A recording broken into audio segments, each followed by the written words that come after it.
Now, I'm going to start this video off with a disclaimer that, yeah, this video is just an excuse for me to talk about my music. However, let me reintroduce a couple guys real quick. The Fine Bros. Define who? The Fine Brothers. Define brother. They made the React theory. When you think of the Fine Bros, you think of React. You think of kids react, teens react, elders react, blah, blah, blah. I already made an hour-long video about all this. They're the React guys. Heck, the channel is called React. I mean, what else could they possibly do? Well, before they became the React channel, they were Fine Bros Entertainment, which does have the rightful implication that they did a plethora of other things. They wanted to be more than just the React guys. They wanted to be a media empire. It just didn't work out as all. What the hell is this? Some sort of joke or something? But with that, they created a ton of shows like MyMusic, but we'll get there. They were a company that wanted to create multiple shows which ranged from full-on productions through networks with whole production teams behind them to Murder Mansion. And that's exactly what I want to talk about. I want to talk about the entire range of stuff they did that isn't the React series, and that includes MyMusic. Most of this video is going to be about MyMusic, but I also just want to talk about everything else they did because they did so much. I'm not gonna lie, every single thing they did is interesting in one way or another, from being so bad it's good to just being repulsive to, I mean, that joke was kind of funny. And some of these shows just existing is baffling to me. I'm just gonna start off with everything that's on the Fine Bros channel first, and then I'm going to branch out into everything they did outside of that channel. Starting off with the most popular series they did that wasn't the React series, Emo Dad. Yeah, remember Emo Dad? You don't? Maybe you did? Maybe you got it recommended like an oddly large amount of times. I remember getting recommended the first episode of Emo Dad like a shit ton when I was a kid. And kid me watched the first episode of Emo Dad and it was really boring and I didn't watch any of the other episodes of Emo Dad. But this is the first thing that comes into my mind when I think about something that isn't the React series by the Fine Bros. Now the plot of Emo Dad is that a dad is emo, but that's because his wife left him. So that means he's sad, he hates the world, he's depressed. You know, the world is a cold and dark, rotten oyster shell with a rotten pearl in the middle. And what do you know, the son is also an emo, which makes the emo son upset that his dad is also emo because he's still in his swag. You only know about Paramore because you stole my iPod. It doesn't matter how someone discovers emo, it only matters if someone is true to emo. Yeah, maybe you used to be emo, but you just got a job as a caddy. You work in the daylight. And I didn't count, but I think the phrase God is said at least 200 times. God! God! God! God! God! God! God! God! God! God! God! God! But because the dad's emo, he starts stealing his son's swagger and his friends and basically just ruining his entire social life. Because the dad is just out emoing him. The poetry's darker, it's edgier, the son cuts a wound into his arm, but guess what? The dad chops off his toe to like out edge his son. Eventually the son gives in and stops being emo because his dad is ruining his life. But huzzah, it was a ruse all along. The dad isn't actually emo and it was a ploy by him and his mom to get him out of that phase. But the mom actually did find someone else and actually does leave the dad. And I just explained the entire first season of Emo Dad. It was around 15 minutes long. Now this was basically the Fine Bros attempt at doing an adult comedy. But the thing is that the runtime kind of just makes this feel like an episode of an already existing sitcom.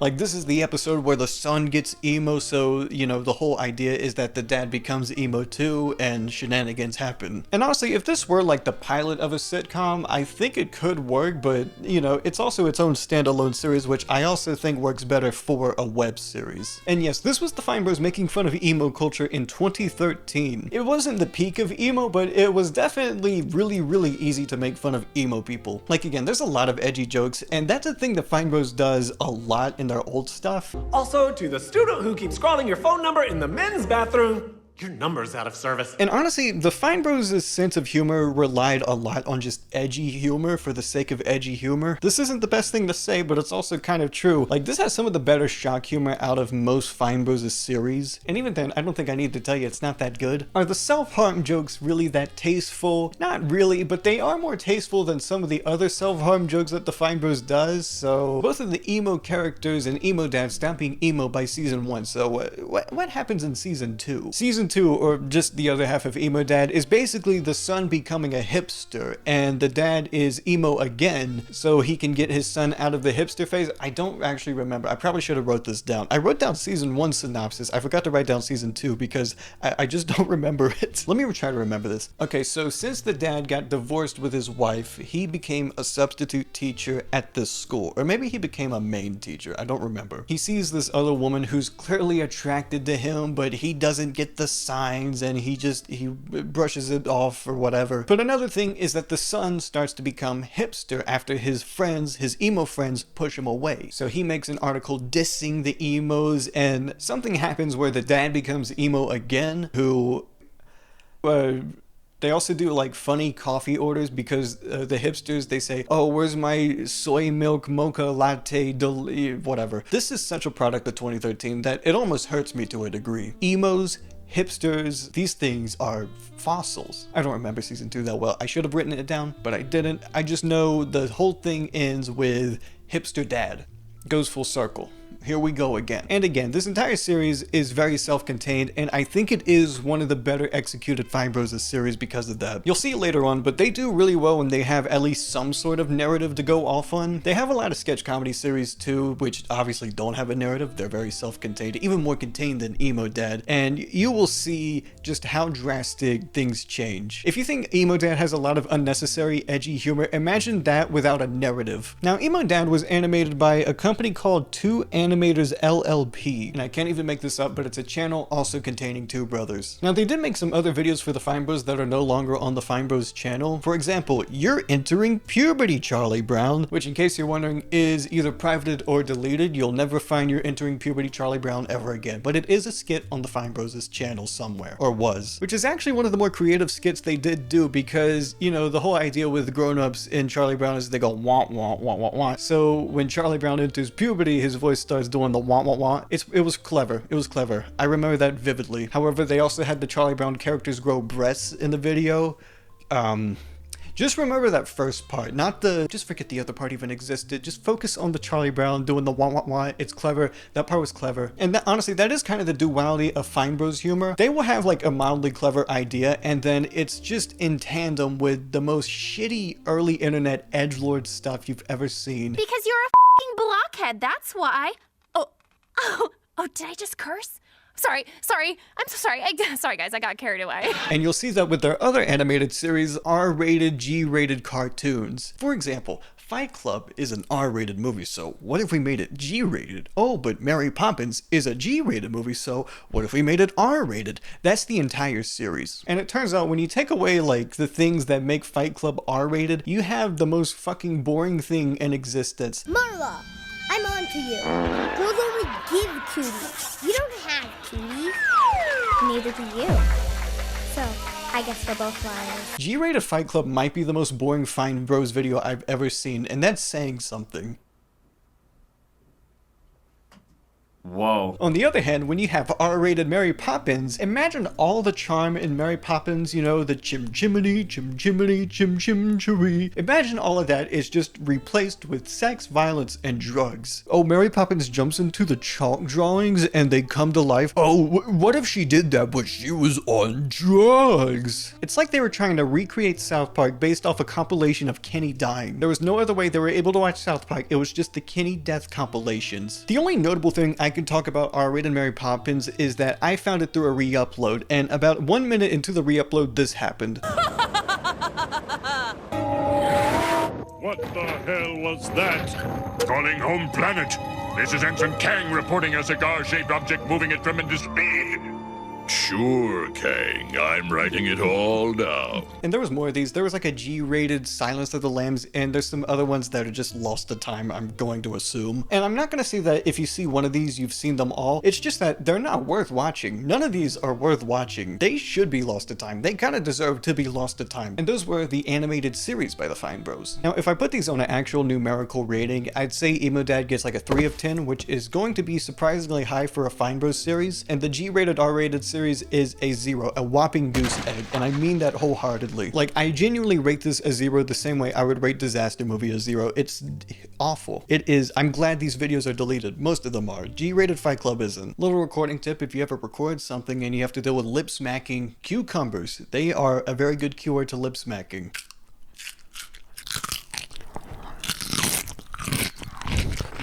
I think the longest lasting Fine Bros series that wasn't just the React series might be Last Moments in Relationships. For some reason, it didn't really perform exceptionally well. They just kept it alive for a really long time. I don't know why. These were just small skits they would have on the channel. Sometimes they would have YouTubers, sometimes they would have the MyMusic cast in a cameo. But the best way I can describe these was like, this was the Fine Bros attempt at doing an SNL skit. There were already filmed like SNL skits that were already recorded. I'm assuming they were trying to bank in on something like that. I'd assume. And I mention that because they have one video that is specifically supposed to be like an SNL parody commercial, like the Reveling Gun. And I'm gonna be honest, if SNL sketch comedy isn't your humor, you are going to hate what the Fine Bros do with this formula. Again, for people who made a series as stale and boring as the React series, they had the most edgelord humor I have ever seen. For example, the Reveling Gun is like, oh, I want to stop aging. Well, here's a gun, and the joke is that you shoot yourself. That's the joke. That's the entire joke. Oh, but the gun is also bedazzled.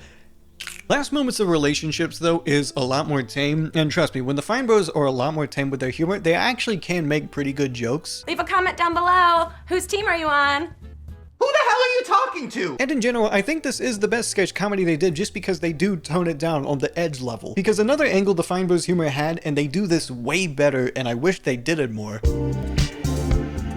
which is like they would have a very absurdist sense of humor that almost worked like a live-action cartoon. It at least like followed the logic of a cartoon, where characters would just take something to the highest degree possible. For example, Obsessed Boyfriend. The joke is that Jax Films went on a date with a woman and he calls her like every single day for 50 years until he finds out she died and she got with another guy and they had a daughter, and I wasted my entire life.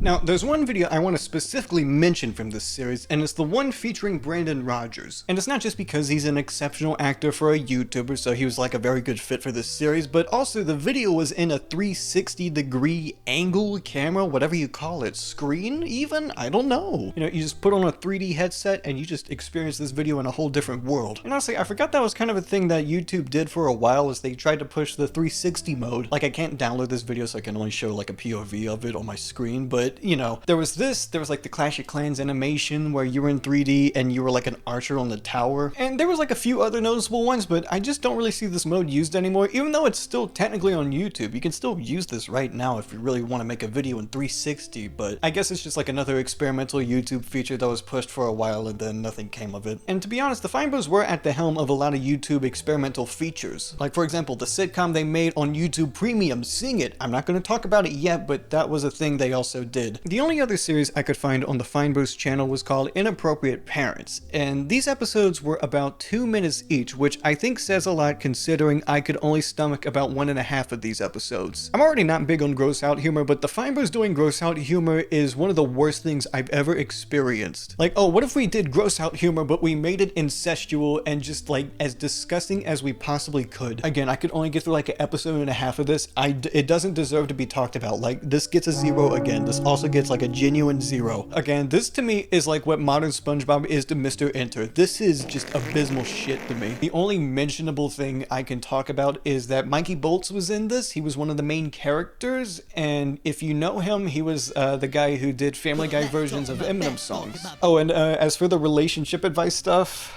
I mean, it might be 4. I'll give it a 4. It's, you know, like, it's not good. Now, these are the videos I could find on the Fine Bros channel. They have a shit ton of lost videos that are not on that channel anymore. And again, they range from one-off animated parodies to entire series that are wiped clean off, except for 2 videos. For some reason, they had an entire series of lost parodies, but the first video is on there, nothing else is, and the same thing goes for their spoiler series, where they spoil a bunch of movies and viral videos. I don't know why this was taken off. It seems relatively tame, unless there was just one video that went too far, so they wiped it all off, except these videos, these first videos. I don't know why. In regards to the actual material in these videos, the Lost parodies are, oh, what if Darth Vader was in Lost? What if Jack Sparrow was in Lost? What if insert any blockbuster movie of your choice was in Lost? This was made in 2008, by the way. And as for the spoiler series, I mean, these were quite literally just like 1-sentence summaries of movies. Like, I could just stand here and go Transformers, Star Wars, Harry Potter, and it would have the same effect as these videos. And genuinely, it doesn't sound that insulting of a series, and it wasn't that insulting of a series when I remember these videos being on the channel, so I don't know why they were taken off. Let me rephrase that. I don't know why these were taken off, but Inappropriate Parents is still on the channel. I don't understand that. And again, with all these videos taken off the Fine Bros' channel, it also leads me to a big question of what was the first Fine Bros video, because I remember it being completely different from what's on there right now. Couldn't find it. I tried finding it. I have no way to find it, so I'm just going to describe it. The first video I remember being on the Fine Bros channel when it was still on there was a parody of Back to the Future. It was part of another series they had called Knife Parodies, where it was basically, oh, what if we had a movie, but we had a knife in it now? And I'm not really gonna put it past the Fine Bros to have that as an idea, because I think they were literal teenagers when they made this series, or at least started it. But for example, it was Marty McFly in Back to the Future, and I don't remember what scene it was. They were already in the past by this point, and it was Marty being confronted by one of the bullies. Marty pulls out a knife and he stabs him, and that was the video. Now, I feel like I don't do justice in describing just how creatively bankrupt the Fine Bros are as people, because anything original that they did never went past cheap imitation or shock jock humor, and anything parody related never went beyond referencing. They quite literally might just be like the Friedberg and Seltzer of YouTube, which, in case you're wondering, yes, those are the people that made Disaster Movie and Epic Movie, and you get the idea. Hannah Montana's dead! Hannah Montana's dead! Hannah Montana's dead! I will say their biggest ability was being able to disguise their lack of talent, and by that I just mean they focused on the React series, because they do not have any creative ability at all, except for MyMusic. I don't know why MyMusic is the exception, and it's so weird. As far as I'm concerned, this video is completely lost to time. I don't know how many people archived Lost Fine Bros videos, so if it's out there, it's out there, but if it's not, it's also not. I don't think much of anything was really lost that day when it was taken off the channel. Now, aside from MyMusic, I do think Emo Dad was the most focused side project that the Fine Bros had, and because of that, it was the most interesting series they had on their channel that wasn't the React series and technically MyMusic, because they put the second season on that channel. Like, again, it's crazy to say, but they actually do a little bit better when they have some sort of narrative in their videos. This isn't to say Emo Dad is good by any means, it's actually quite bad, but it's also actually watchable compared to most of the Fine Bros series. I was actually able to sit down, watch the video, and engage with it in a way I didn't with these other series. The only notable thing I can mention is that there's kids who watch this series still, and if you go to the comments of the last Emo Dad video, you will see people saying, oh, we want a season 3, please let there be a season 3, and it'll be like 10 years after the video was uploaded. I don't think there's going to be a season 3, but who knows, maybe React Media has a change of heart. Maybe Two Brothers LLB will come back from the grave to make Emo Dad 3 season 3. Now, that was just stuff on their channel. They also like engaged with network TV in a way. Like, this wasn't a thing I mentioned in my React video, and it's because I completely forgot about it, but they had a React TV show on Nickelodeon. Again, this was something I actually did find during my research during the Fine Bros video. I just completely forgot to like put it in there. Like, the second it went into my brain, it immediately left my mind again. That's how forgettable this show is. And the only footage I can find of this show existing, at least on YouTube, is this promo, and I think this promo tells you everything you need to know about this show. You saw it here as a web series, and now it's a brand new half-hour show. React to that every weeknight at 6. I have literally never heard a more begrudging promo for a show ever. Next, there's 6 Degrees of Everything, which is based off an existing theory that you could connect everything through 6 degrees. But it's based around the idea that you can connect this one thing to a completely ridiculous thing. Wow. For example, you can connect me to Cheetos because I eat them. That's only 1 degree, actually. It's like the Wikipedia game where you start off on one page and you have to find a page about guitars. Imagine that if it were a show, but that show was made by the Fine Bros. Let's see how we can connect Einstein to breast implants. Even for an edutainment show, this is like embarrassingly scripted. We're very, very passionate about learning and about the edutainment idea. Now, what makes this even more ironic is that this was on True TV, of all things, the same network that Impractical Jokers is on. And the whole idea of Impractical Jokers is that it's a completely random environment and you don't know what's going to happen. And then you have Benny and Raffi Fine in a room and they're reading off a script. Even for the promo, you can see them reading off what they're looking at. Whoa, his brain was stolen? I had no idea. Like, you hear Benny Fine talking about how much he loves entertainment and education being combined, and it's like, do you, Benny? Do you really care that much about edutainment? What I don't understand is that why did the Fine Bros of all people have to host this? Like, I understand if they wanted to produce this, but why host? I guess the Fine Bros are slightly more recognizable than some generic host, I guess. But the problem is that they lack any semblance of ad-libbing. The way they do the show is so by the book, it is painful. It's almost like they're so focused on what an edutainment show should be that they add no Fine Bros flair to it because there's no such thing as Fine Bros flair. And you might start noticing a pattern with these Fine Bros shows. A lot of these series are less like series and more just the Fine Bros trying to do an impression of a genre of entertainment. Emo Dad is their impression of an animated sitcom. Then the skits are an impression of sketch comedy, more specifically the trendy sketch comedy of SNL. 6 Degrees of Everything is an impression at edutainment, and Sing It and MyMusic are their impression of sitcoms. Don't get me wrong, the devil works hard, but the Fine Bros work way harder. The fact they were productive enough to even be able to touch all of these corners of entertainment is an achievement in itself. It should not be understated how little sleep you need to have in order to be able to achieve this. What is it like working with the Fine Brothers? Like, are they aliens from another planet because they do so much? They never sleep, they never eat.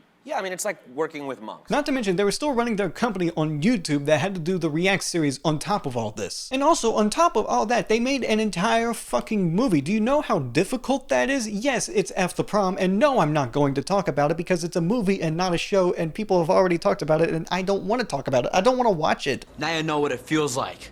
Assholes. And don't get me wrong, 2 directors are more than 1, and it makes you more productive that way. However, I do think the Fine Bros are a victim of spreading themselves way too thin. Like, all the stuff I'm talking about is within a 4-year time frame, from the React series, to the other skits, to the network shows, to making an entire movie. This is all within 4 years. And no offense to the Fine Bros, but when there's that much on your plate, you pretty much just autopilot everything you're doing, and everything the Fine Bros does just feels like autopiloted versions of stuff they want to do. I cannot stress how autopiloted 6 Degrees of Everything feels. It's almost like the Fine Bros just went into this room, read a teleprompter for 10 minutes, and just left to do something else. And I can connect Einstein to breast implants way more easily. Einstein has breast, boom, breast implants. I already did it faster, I'm better. And I haven't even talked about everything they did in this time frame because I still have to talk about Sing It, an entire season of a whole ass sitcom on YouTube Premium. And guess who doesn't have YouTube Premium, so they only watched 1 episode of Sing It? Let me put it like this. MyMusic ran so Sing It could walk. I'm actually assuming they did another music-based sitcom just because MyMusic was as successful as it was. Every attempt at the Fine Bros going mainstream had them trying way too hard, and they actually had a lot of opportunities. It's like every single attempt at the Fine Bros going mainstream was just them trying way too hard to appeal to a mainstream audience. And they had a lot of opportunities, arguably too many opportunities. Again, this is a YouTube Premium show. I'm not paying YouTube Premium to watch this. If somebody wants to make like a retrospective on all the YouTube Premium shows, they can, and they can include Sing It in it, because I'm just going to talk about the first episode. And guess what? Sing It is based off American Idol. Yes, that's Debbie Ryan, and yes, that guy kind of looks like Busta Rhymes. Basically, the executive producer of a show got fired, and the next in command is about to run the show, except that she's getting replaced with another guy who's meant to be a pretentious douchebag. However, he ends up being the most sympathetic character like halfway through the episode. He wants to get rid of audience voting, which is supposed to be a bad thing, but it's because people vote based off looks, and he's rightfully upset when he finds out most of the stuff in the show is fake. And because it's the Fine Bros, a lot of the humor is still like way too edgy for the sake of being edgy. I birthed it from my vagina, you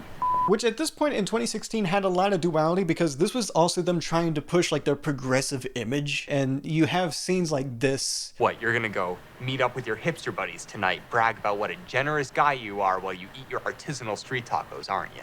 I think that kind of explains the show pretty well. But then you get to like the first 5 seconds of the show and you can tell the Fine Bros just like their brains haven't changed, like the humor hasn't changed at all. You get my dick on camera? Yeah, unfortunately, being more mature doesn't make you more entertaining, unfortunately. But that was everything the Fine Bros did. That wasn't my music because I'm gonna talk about my music now. In general, all of these fucking stink. Don't get me wrong, the Fine Bros are probably like the hardest working YouTube channel ever. That's not a hyperbole. And as a matter of fact, they actually gave a lot of opportunities to YouTubers like Jax Films. If it weren't for the Fine Bros, I wouldn't know who Jax Films was. But the more I watched the Fine Bros, the more I realized the React channel wasn't necessarily like the breadwinner. It was more like they weren't capable of making anything else good. The best way I can put this is like if I was watching a 14-year-old edgelord and a pedophile fight for creative control over something. But none of that matters. Despite the fact that this was generally like a miserable experience to watch these series, there is one shining beacon of light. And honestly, it's not even that shiny, it's just way more bright than anything else the Fine Bros ever did. I want to talk about MyMusic. It is way more interesting than any other Fine Bros thing in every single way. And also, I'm just going to summarize the entire series here because are you going to watch MyMusic? Of course you're not. The last comment on the YouTube channel was 9 years ago. To put it simply, MyMusic is the best thing the Fine Bros ever did, which isn't saying much. This is still a very mixed show actually, but it has one thing no other Fine Bros piece of media ever had.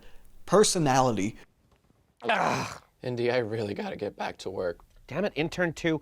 You are working! Again, everything about MyMusic is way more interesting. Even the way the show is created is really, really interesting to me. There was this thing Google funded called the YouTube Original Channel Initiative. I have never heard about this, but apparently they had $100 million and they gave it to 100 different channels and just said, create whatever you can. The entire idea of this initiative was, we're gonna give you money. If this channel does well, it does well. If it doesn't, we failed. An idea so ludicrous now that I have a hard time even imagining what this looked like back then. But this initiative is the reason some channels exist now, like Crash Course or Cartoon Hangover, which I always wondered how Bravest Warriors had like TV level animation through YouTube. That was never explained, but apparently it was through this program, which makes a lot more sense. Oh, I was given $1 million to make something look like Adventure Time. Now, to be fair, it's going to sound a little underwhelming when I tell you most of the channels created here were just by companies that YouTube gave money to. Like IGN was given $1 million to make a channel. Did anything come of it?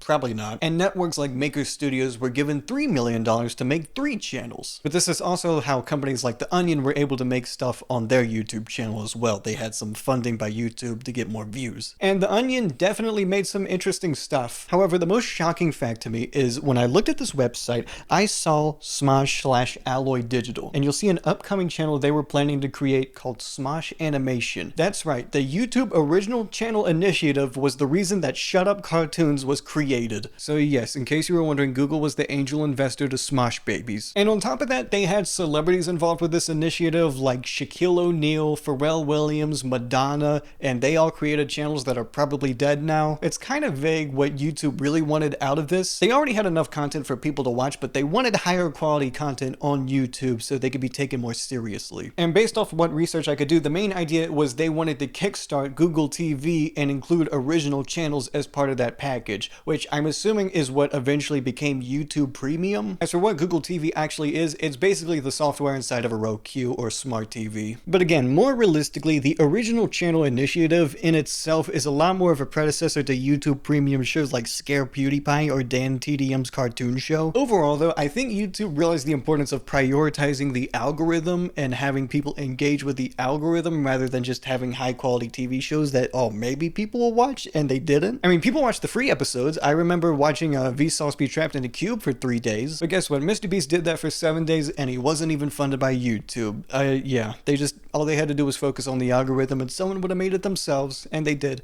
So that's cool, isn't it? Isn't that cool? So this is how MyMusic was created. The Fine Bros were given $1 million to create a sitcom that people would watch. Now, even with $1 million, creating an entire season of a show is not a lot of money still. For reference, the first season of Always Sunny had a budget of around $2 million, and they had around the same amount of content that MyMusic created. However, I am fascinated by shows that were created purely by having companies throw money at something hoping it works, and that's exactly what MyMusic MyMusic was, and it just created this weird cheap middle ground of something. Now MyMusic actually had 2 seasons, which I'm assuming means YouTube threw even more money at this channel because it was kind of working. Now the plot of MyMusic is that it is a media company centered around a music blog where the CEO, Indy, names everyone by their genre even though they technically all have actual names, but it's a good way to immediately characterize everyone, especially for a web series where you only have about 6 to 8 minutes an episode. And I'm not gonna lie, the show did start off with growing pains, and I thought it was just going to be another Fine Bros blunder, because the beginning of the show is honestly pretty rough, which is expected from most sitcoms, but the show starts off with our owner of MyMusic, Indy, and the joke is that he's the hipster, which, you know what, it's something I haven't heard in a while. Hipster.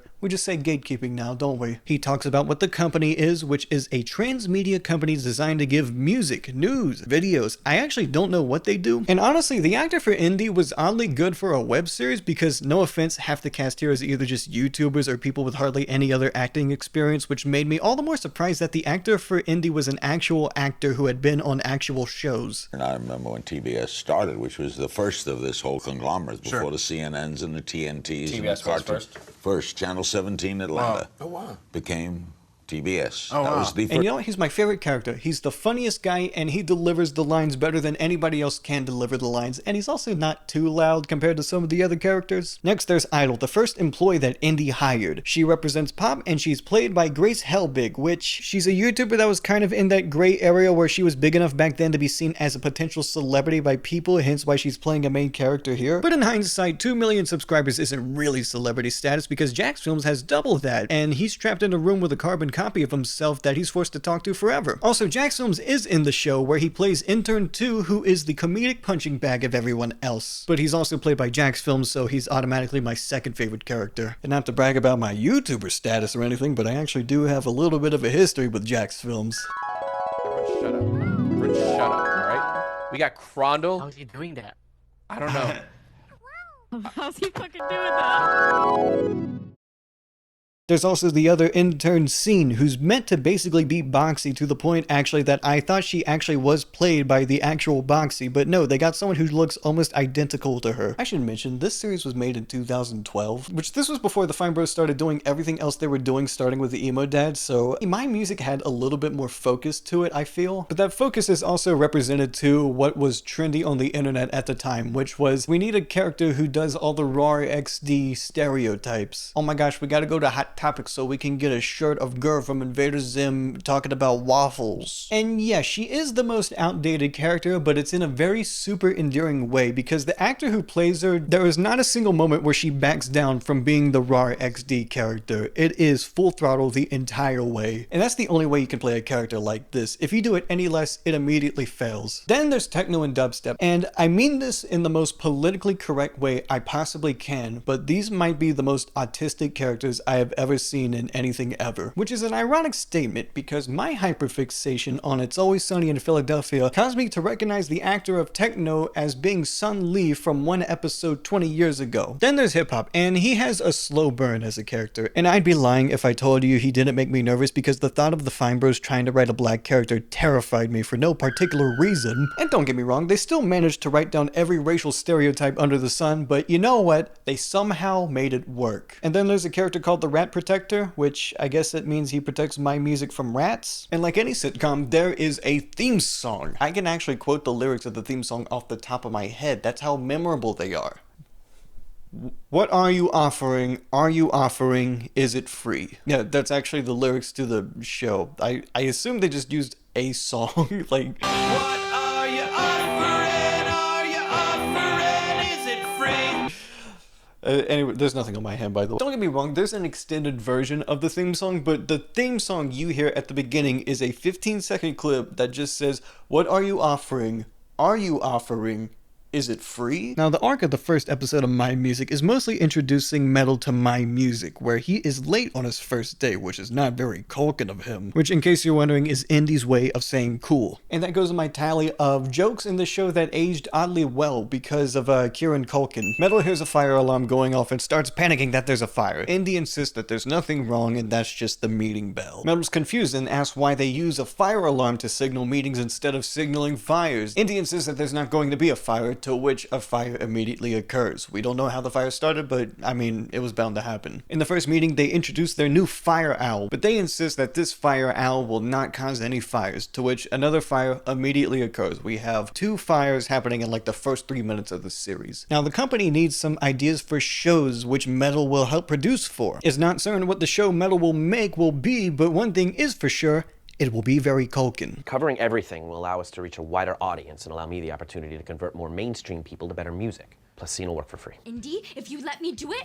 I'll work real close with you to make sure your music is represented. Please, please, please. I think I'm gonna throw up. Metal is getting treated like shit, however, to the point that the company hasn't even gotten him a desk. What's more important, boss man? Weekly content for your site or parking for your Huffy? He tries to sit with Idol, but Idol is just too damn annoying to sit beside. And he's just too weirded out by techno and dubstep. He resorts by going to the bathroom, but Indy instead offers him to share desk space with the interns. I just set my Google Plus account to link to my YouTube, which is already connected to my Twitter, which feeds my Tumblr. My Tumblr is connected to my Facebook and my Daily Booth, so when I post something to Facebook, it automatically goes to my Twitter, so that my Twitter and my Tumblr are... Shut up, shut the f*** up! And then the interns tell them, oh, you know there's like an extra desk, right? And Metal's like, what? Say what? What? That's a thing he does throughout the entire series, and it's as annoying as it sounds. Say what? Say what? Say what? What? What? What? But they go to the desk, and what do you know? It's covered by Indy's scarves because, you know, he's a hipster, so he has a bunch of scarves, and they're all different scarves. And there's also a scarf mannequin called Scarf Man, which Metal mistook for being an actual person, and for some reason, he just doesn't sit at the desk. I specifically rewatched this episode enough times to see why Metal didn't sit at this desk, and I don't know, he just doesn't. He doesn't get rid of the scarves or the scarf men, they just stay there. But that doesn't matter because Indy's cousin Gorgel visits MyMusic, and she's a huge Norwegian black metal musician. And Metal is freaking out about this. Want to meet the rest of the crew? Da. You don't have to. This man is not soft. You can eat him if you want to. She visits idol, techno, dubstep. Gorgel, huge fan.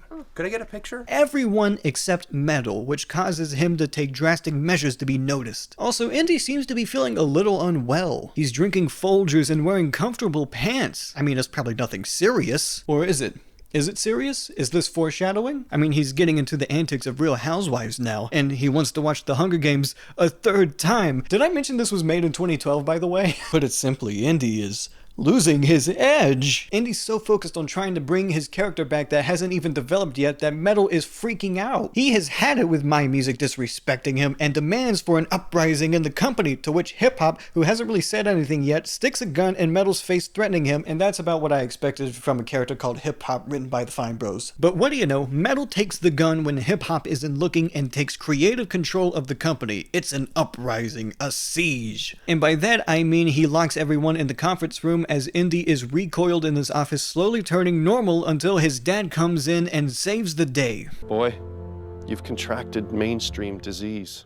Truth is, our superior bloodline is riddled with diseases like this, thanks to copious amounts of incest. He sees what happens to his son and he starts throwing up everywhere. There's only one way to save this. They go through an entire training montage in order to bring Indy's Indy back. Rebecca Black? What are you doing here? I should mention, I actually really enjoy the chemistry between Indy and Indy's dad. They actually have like a good synergy with each other. However, this is the only interaction they have throughout the series. We never see Indy's dad again, which is a shame because he's actually a really good character. I just think some of the hipster humor has aged kind of well, like the Indy dad coming into MyMusic with an electric scooter. That's actually aged surprisingly well. Now that Indy has become Indy again, he takes back the company from Metal, but also acknowledges Metal's capabilities as an employee and finally gives him the respect he deserves. He finally gives Metal his own desk, which was the scarf desk. I don't know why he didn't. Never mind. Well then, I think this all wrapped up rather nicely, didn't it? Want to go to the social, get a drink? Yes. Yeah.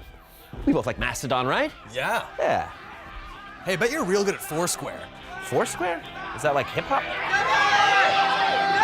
Now, I'm going to distinguish my music through episodes, arcs, and seasons. The episodes themselves were around 6 to 8 minutes long, sort of like a traditional YouTube video. The arcs are around 4 to 5 episodes each, and they kind of act as like standalone episodes in a broader sitcom. And then the season is the season. It's the entire length of production for a specific amount of episodes. Because even though the series initially came out through 6 to 8 minute increments, there was also the sitcom version, which focused way more on talking about the story in these MyMusic videos.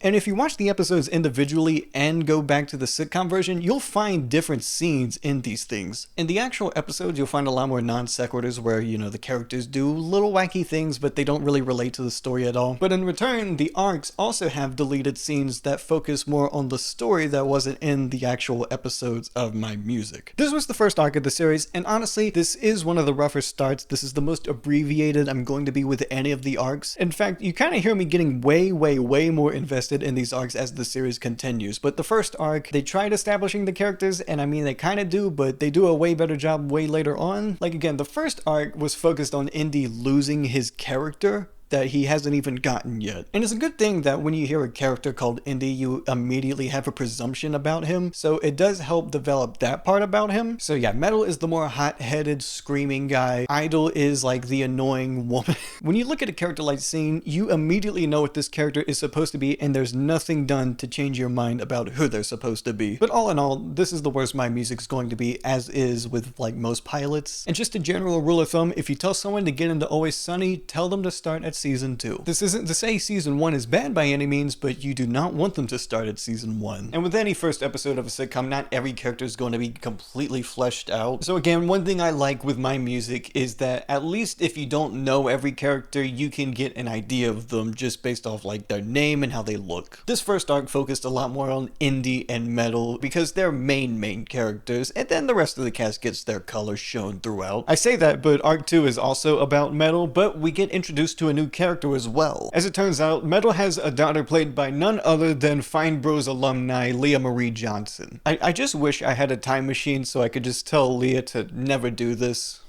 Just go back, just don't act, just like be the assistant manager to a Target, please, Leah Marie Johnson. Again, I say she's supposed to be Metal's daughter, but it feels more like Metal is a big brother in both appearance and how they interact with each other. Even they kind of acknowledge this, and they give a pretty weird answer that I've definitely never heard written anywhere else ever. So Metal and Metal's mom were 12 years old when they gave birth to their daughter.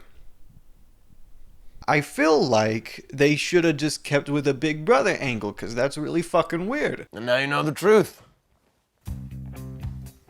I still think it's Ghost. Yeah, Ghost would have made the story a lot less boring.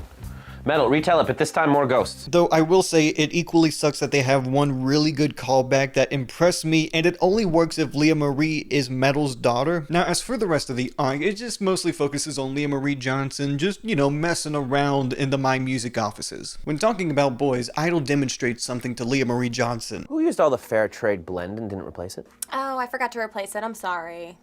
You're fired. I was being honest, and look where that got me. Observe.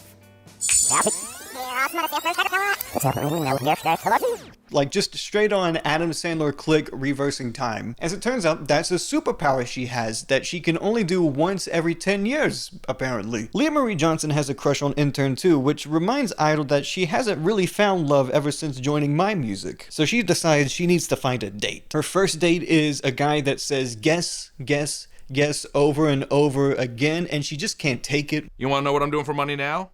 Guess. Guess. Guess. Guess. Idol's second date goes surprisingly well until it's revealed that the guy listens to Daughtry, which Idol despises. Get out! Get out! Honestly, I've just never heard of Daughtry. Apparently they were an American Idol winner. Okay, he didn't win American Idol, but he was on it and he became a successful artist. Okay. There's also a separate arc where Indy tries to find out where a bunch of glitter is coming from, but the joke is that it's obviously coming from techno and dubstep. The mystery of the glitter is spread.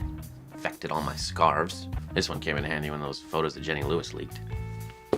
There's really not much to this subplot. The only reason I kind of bring it up is because of the cum scarf joke. It made me laugh just out of how disgusting it is as a concept. Will you go on a date with me? Sure. Idol's date with Shane Dawson didn't really work out, so she starts looking around the office and crushes on Intern 2. But Metal's daughter is also crushing on Intern 2, so they become enemies. You're getting very close to cracking this case. Except I'm not quite sure what this is yet. It's a knocked out human being. Eventually, Indy finds out about the rave and tells Techno and Dubstep that if they want to keep raving, they have to start charging people. And also he gets to DJ. Intern 2 has to choose between Idol and Leah Marie Johnson.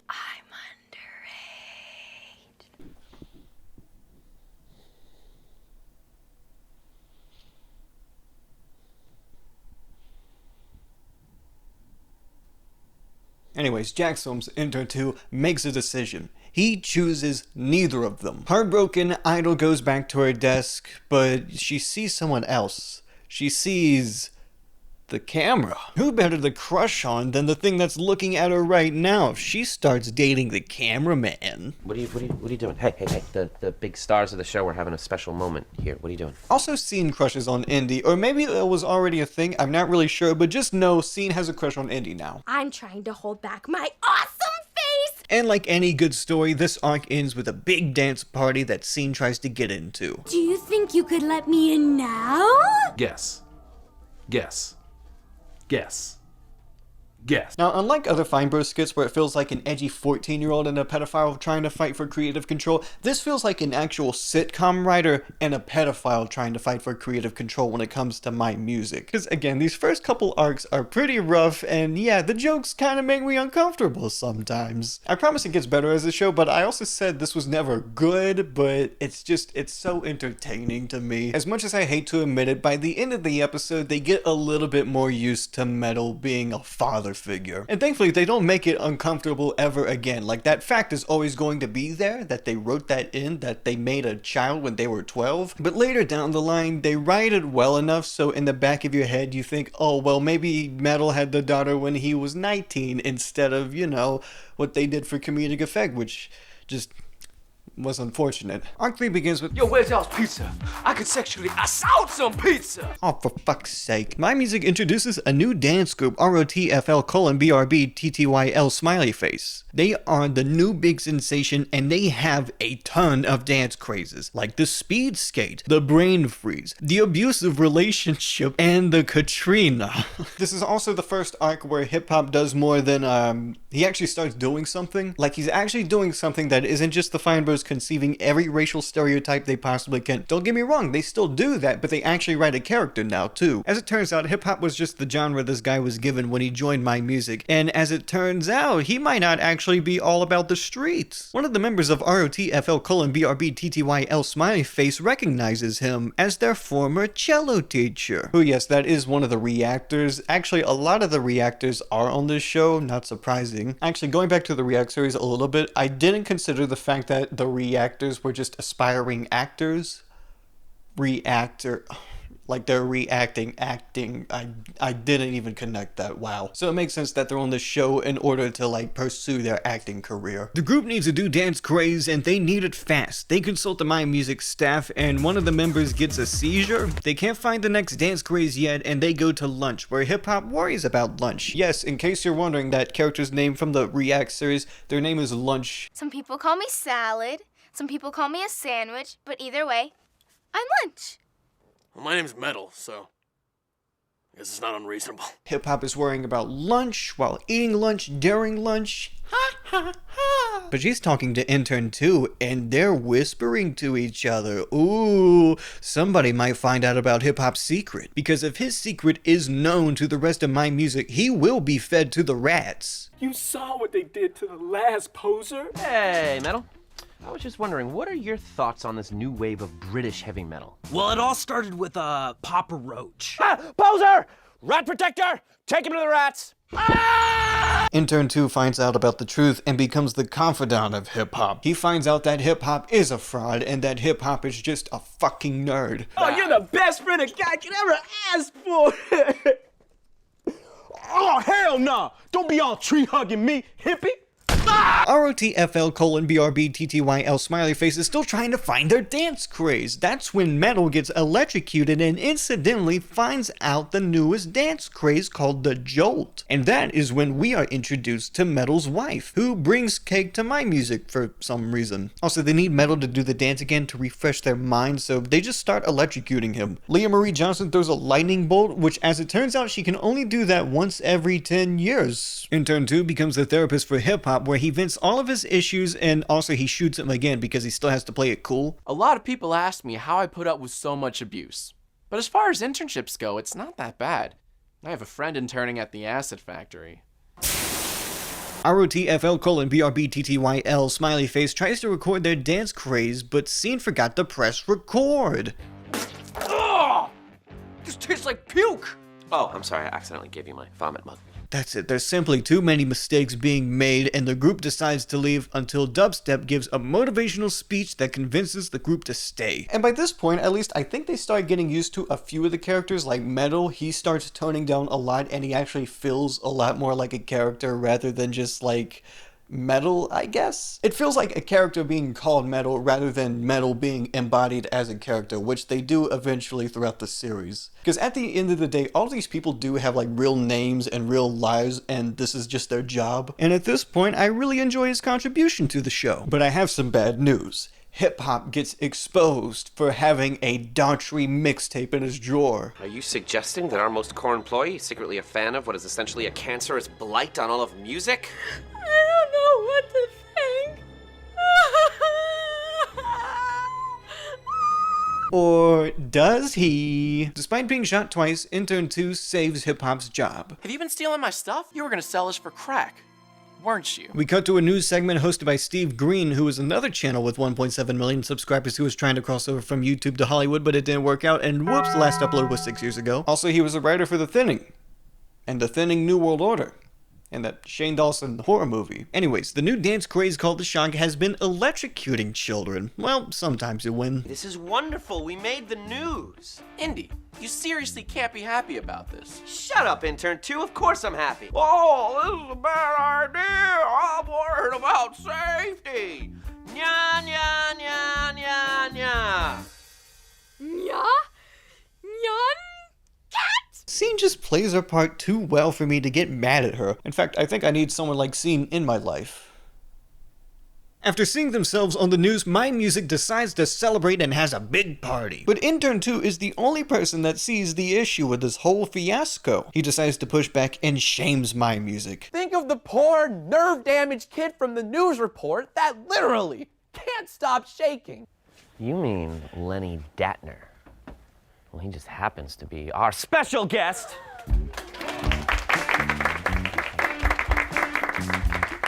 Unfortunately, this pushing back almost causes Intern 2 to get fired until hip-hop stands for Intern 2 and prevents him from being fired before he gets carried off in victory. I was gonna get pissed off at hip-hop, but as it turns out, he ends up saving Intern 2's career as well, and they're friends now. They are friends. Everyone slow dances with each other, Idol dances with the cameraman, Leah Marie dances with the nerve-damaged kid, and Indy even dances with Scene. This was really touching to me in the way a really low-budget TV show only could. This scene to me felt like a triumph in actually being able to make this show because like they don't have a lot of money and they are really pulling themselves by the bootstraps. Having this little moment, it felt like a little celebration. And I think it was at this point my skepticism from MyMusic actually did turn into a genuine enjoyment of the show. Arc 4 begins with Metal meeting a new guest in MyMusic named Tina, whose trait is that she sings like a white mom's impression of Beyonce. Scene also introduces a game she plays where she micromanages a bunch of small little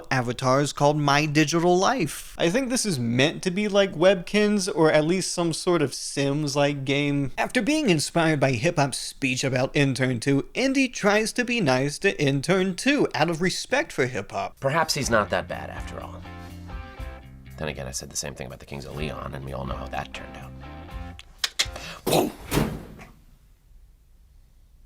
Idol still has a stable relationship with the cameraman, and I just now realize that this camera specifically has a POV shot compared to the other cameras. And when I wrote that, only then I realized she was dating the cameraman because of the attention she got I'm really smart. Okay, listen, I was still running off the fumes of all the other Fine Bro shit I watched. Okay, seeing something genuinely, like, actually written with, like, a double meaning to it, I've never seen this from Fine Bros material. I've never seen Fine Bros material like this in my life. Unfortunately, Scene, and I'm not kidding when I say this, brings up 4chan in front of Tina, and Tina starts freaking out and runs out of MyMusic. Did I mention this show was made in 2012? Like, 4chan in 2012, I guess, was like this internet cult that secretly controlled the internet and everything it did. That's at least the Fine Bros' impression of 4chan. Watch it, Shaman. You don't want to piss those guys off. Not only did Tina leave MyMusic, but she provoked a blacklisting of the MyMusic company and told people to not collaborate with the company.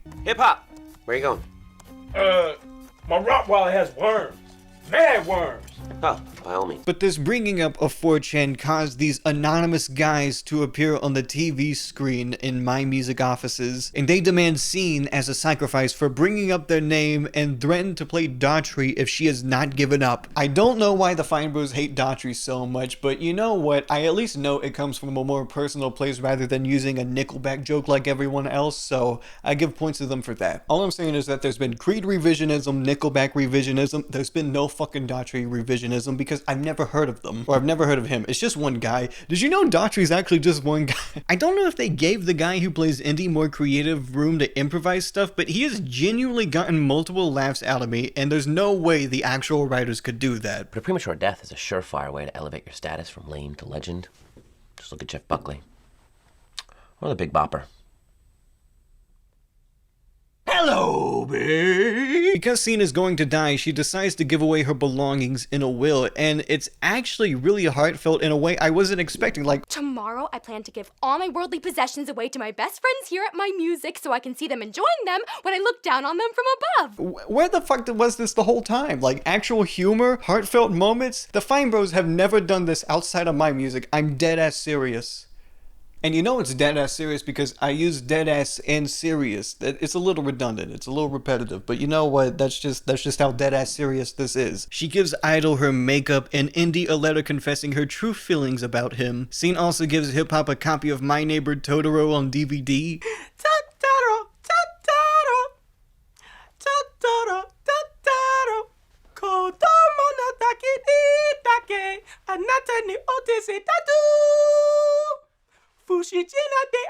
In the meantime, Indy has hired a replacement for Scene, someone named Emo. And if you're wondering how long it takes for them to make a self-harm joke about Emo from the second she's on screen, 37 seconds. Suddenly, 4chan appears on the TV screens again. MyMusic is ready for them to take Scene as a sacrifice, but they don't plan to kill Scene. Rather, they're going to kill her online avatars. And they do. I don't know how they do it, but they do it. This is apparently a thing you can do in the game, and they do that, and they do kill Scene's avatars. Now, you might be saying to yourself, like, oh, the avatars in this game are really crass looking because that's how they animated them. That is true, but the crude nature of these drawings also creates the funniest frame in this series. I feel her pain. I'll never ever forget you, best friend. Scene is so distraught by her avatars being murdered that she stops being seen and Emo stops being alive. Her makeup is gone, she has no joy, in fact she is kind of normal now. Her inability to create enthusiasm anymore means that Metal's daughter ends up replacing her as the host of MyMusic News, and Indy's niceness to Intern 2 is causing some tics in his life now that he can't release his pent-up aggression onto Intern 2. Yeah. You okay, boss man? Mm-hmm. And Indy's kindness is making Idol jealous that she doesn't have her own intern friend, which causes her to try to befriend Scene. I'm gonna make you over like Ty Pennington makes over a fat poor person's house. Yee! Where's my megaphone? Yay! And you know what? It works. Scene is now a spitting image of Idol. Indy has lunch with Intern 2 and starts to crack under his existence after eating bologna with him. You know, my mom used to make me a bologna sandwich every day for school. It was the only food the other kids refused to steal from me. You were bullied in school?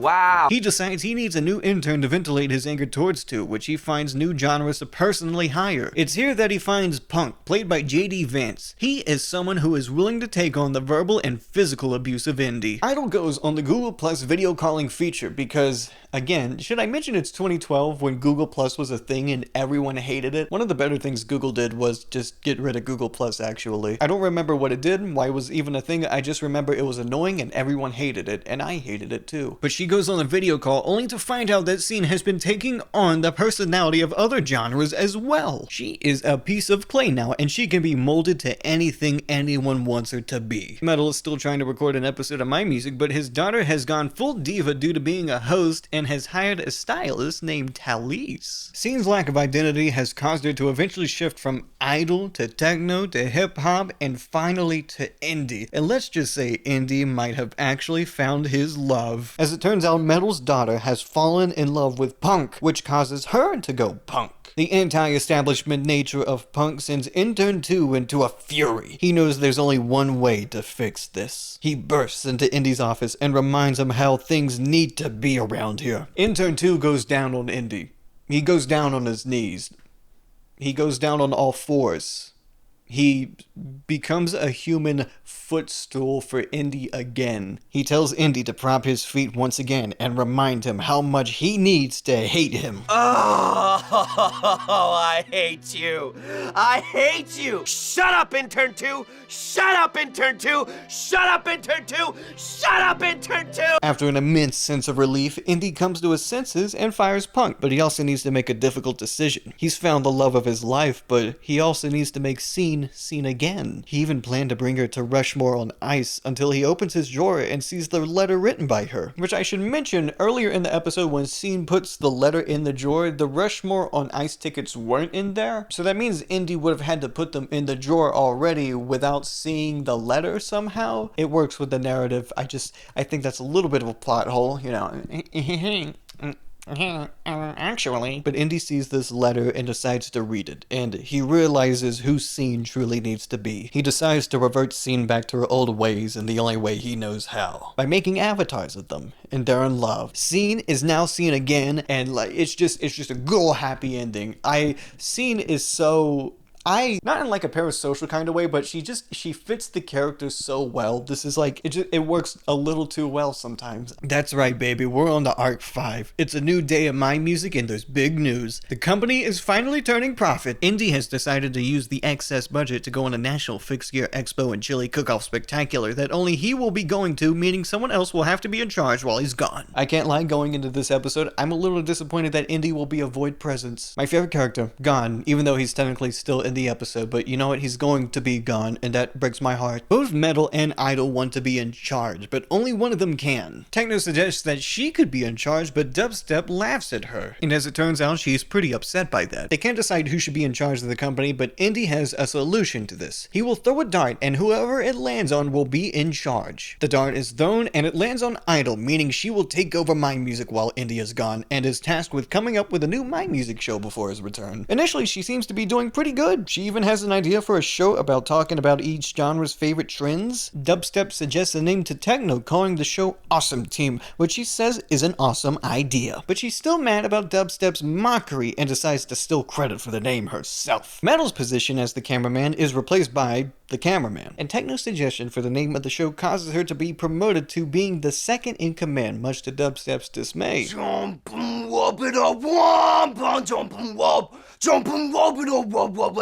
And I admitted, one of the issues I had at the beginning was not a lot of characters got to develop, but this episode, with Indy's absence, as much as I miss him, it causes the other characters to be developed and actually have things where they say stuff. They have a lot more room to breathe and grow as characters, which is working actually really well so far. Metal has decided to start an insurrection again against Idol, much like he did with Indy. Unlike with Indy, however, people join Metal's side, like hip-hop and dubstep, which causes MyMusic to be split into two factions. Eventually, this results in Metal and Idol choosing between the rest of MyMusic and who they want. No one likes Intern 2, he gets chosen last, the devil gets chosen before he does. That's the bit.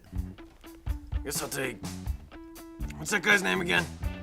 Guess. Metal is having trouble coming up with new ideas for a show, while Idol is having trouble having a team and fires the devil. Amidst the scuffle, hip-hop leaves Metal and teams up with Scene to make their own show. Flowchart. I will see you tomorrow.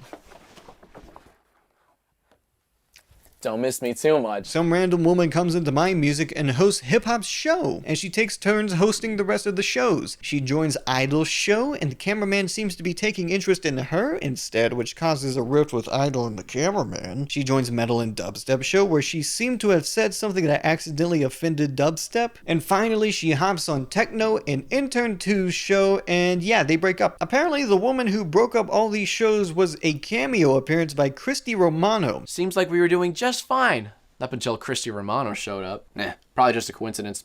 I could try to break it down for you, but I couldn't explain it half as well as a flowchart. Tomorrow awaits us again, my sweet. Now, if you don't know the name Christy Romano off the top of your head, she's the voice actor for Kim Possible, which kind of leads to the question, why did they get a cameo from a voice actor who no one actually recognizes her face more than they recognize her voice from a character? Okay, you know what? It is Kim Possible to interview you right now. Wait, did you just say Kim Possible? Yes, I did. Like, when you tell me, oh, this is the voice for Kim Possible, I go, oh, I hear the voice now. But, like, this was just some lady. As it turns out, it's not just Christy Romano, but rather the devil himself taking revenge on MyMusic for firing him, because no one fires the devil. Bum bum bum. Get it? It was me, Satan, the whole time. Yeah, I'm evil. With everyone split up, everyone is desperate to get a show going. As for me, well, I've got my flowcharts to keep me going. Oh, beautiful flowcharts. Idol and the cameraman's relationship is at a breaking point, and the cameraman leaves Idol. You didn't even hear him burst through the door? It's like you don't even have ears! Techno decides she misses dubstep, and Indy is going to be back in 3 hours, oh no! Out of anyone in MyMusic, Techno is the only person that has made a show, which turns out to only be robot noises, which gets everyone visceral reactions except for dubstep, because as it turns out, that video was secretly an apology. Inadvertently, the repulsed reaction from everyone else caused them to unite through hate and work together to make a show. Flowcharts are the best. Finally, Indy returns from South America from his National Fixed Gear Expo and Chili Cook-Off Spectacular. The rest of the office is ready to have a show presented to him before a runner grabs the cylindrical-shaped hard drive that had the show and runs off with it, where he throws it into a bucket of acid. But you know what? That doesn't matter, because Indy has a new girlfriend he'd like everyone to meet named Loco Uno. So the humor in the show is really bizarre. I don't know how to describe the humor in this show. Like, it's extremely edgy sometimes, but it also feels like I'm watching a Disney Channel sitcom that's allowed to swear. Like, it has an oddly vaudeville angle to it where they use a lot of props and absurdism. Like, why does Leah Marie Johnson have a lightning bolt that she's only able to throw every 10 years that she probably shouldn't have wasted on metal? I don't know. And the looting nature only pops up a few times. Most of the show is kind of grounded for the most part, but I think they allow enough room for this crazy stuff to work. I don't know why. I think it's just because I'm going into this knowing it's like early 2010s humor and it's very low random. Because this show is very low random. You could probably tell this show is very low random. But I have some news. This next arc is the season finale of MyMusic Season 1. We're introduced to Loco Uno, and what is she going to do to MyMusic? I don't know. She reminds me of that one woman from the Beatles, whatever happened there. Idol, you are so loco!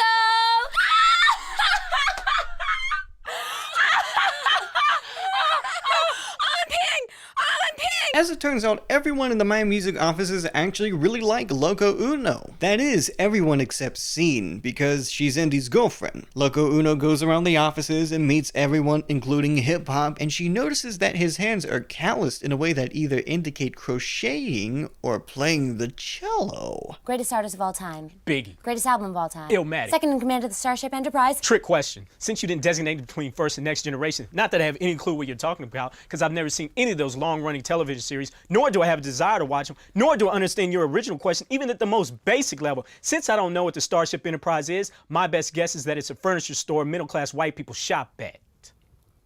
I see. But Hip Hop keeps it cool and doesn't get caught as a poser, because again, he'll get fed to the rats. Scene suspects that Loco Uno might be a corporate figure infiltrating the inside of MyMusic. I mean, who else is going to organize a company picnic? Also, I think this is the first time in MyMusic, outside of the training montage in Arc 1, that we actually see the characters outside. This is the first time we actually see the entirety of MyMusic outside, at least. And you know what? This is some of the worst color grading I've ever seen. You might have noticed some of the shots I've been showing have been off sometimes. I mean, that's just expected with a low budget show, but this is the first time I can't look past it. There might have been some shots like in the first episode where some things kind of looked off sometimes. This is the first time I can't look past it. This is atrocious looking.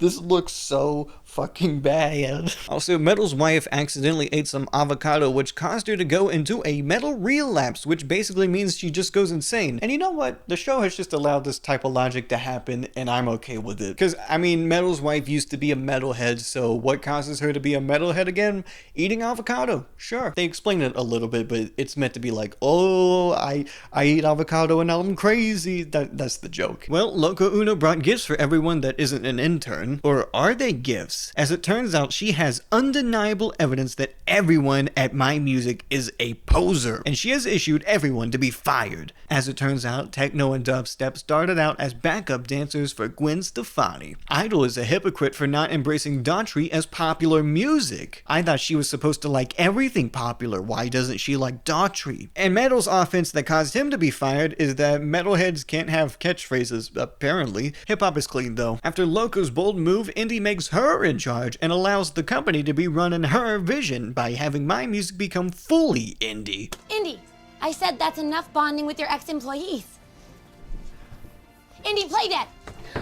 After everyone comes in to say goodbye, Hip Hop is overwhelmed with guilt and has to confess to everyone. He has to tell the truth. He goes up in front of everyone to MyMusic and tells them that he is a nerd. He's a complete nerd that plays the cello. However, because he exposed this piece of vital information about himself, that can only mean one thing, that Hip Hop must now be fed to the rats. Oh, and what do you know? The replacements for the fired employees just showed up. There's hipster metal, hipster dubstep, hipster techno, and hipster idol. As the employees we once come to know and grew to love leave, we see Indy turn his back, walking towards a path of doom. Life after MyMusic for Metal has actually been pretty good. He has a better relationship with his wife now. At least I think he does. Their daughter got into a car wreck. Techno and dubstep are homeless. Hip Hop is fighting off the rats, and Idol, well, Idol's just a mess. And Intern 2 is still at MyMusic, but he's really sad now. Meanwhile, at MyMusic, they're not making any money. But Scene is gathering the clues needed to find out the secret behind Loco Uno, and as it turns out, she is plotting to take down the company as she herself is an indie poser. While Hip Hop suffers in the rat dungeon, he meets the old guy that used to be Metal. And old Metal tells Hip Hop that he has found a way to get out of here, but it takes two people. So Metal props Hip Hop onto a ledge, and then he will reach down to old Metal and get him out too.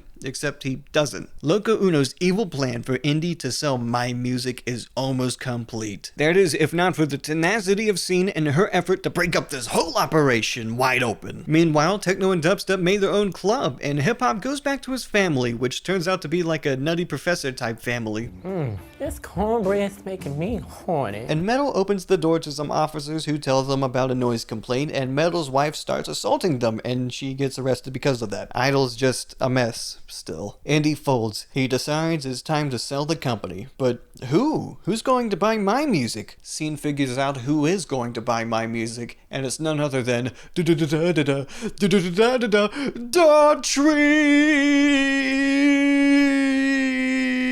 I think the humor's rubbing off on me. Through the power of Google Plus video chat, Scene gets the old MyMusic together, but she gets kidnapped. Metal's wife finally gets sobriety from avocado, and also she's pregnant, but in a normal way this time because they're actually like adults. Anyways, Metal gets the news about the MyMusic conspiracy towards Loco Uno, and everyone rushes into the company where they're able to meet up with Scene. As it turns out, Loco Uno sent her to the rat dungeon. Thankfully, she was able to escape the basement, much to the dismay of old Metal. The clues were there all along! Were you smart enough to find them? Well, Loco Uno is found out, and she exposes herself for who she truly is. She tells them the truth. You were working for... Chris! Daughtry! Chris Daughtry is sick of you all hating on him. Do you know that after Carrie Underwood and Kelly Clarkson, Love them. he is the best-selling American Idol finalist? And now that MyMusic is going to be sold to Daughtry, there's nothing anyone can do to stop her. Now that Indy knows the truth, he's just unamused, stating that through the power of friendship, he has been able to get through much worse. But Loco Una reminds Indy that he gave her half the power of the company, and there's nothing he can do to stop that. But as it turns out, he can stop her, because he turns her into a rat. I can turn people into giant rats once every 10 years. Ugh, I shouldn't have wasted it. I should have used it on intern 2.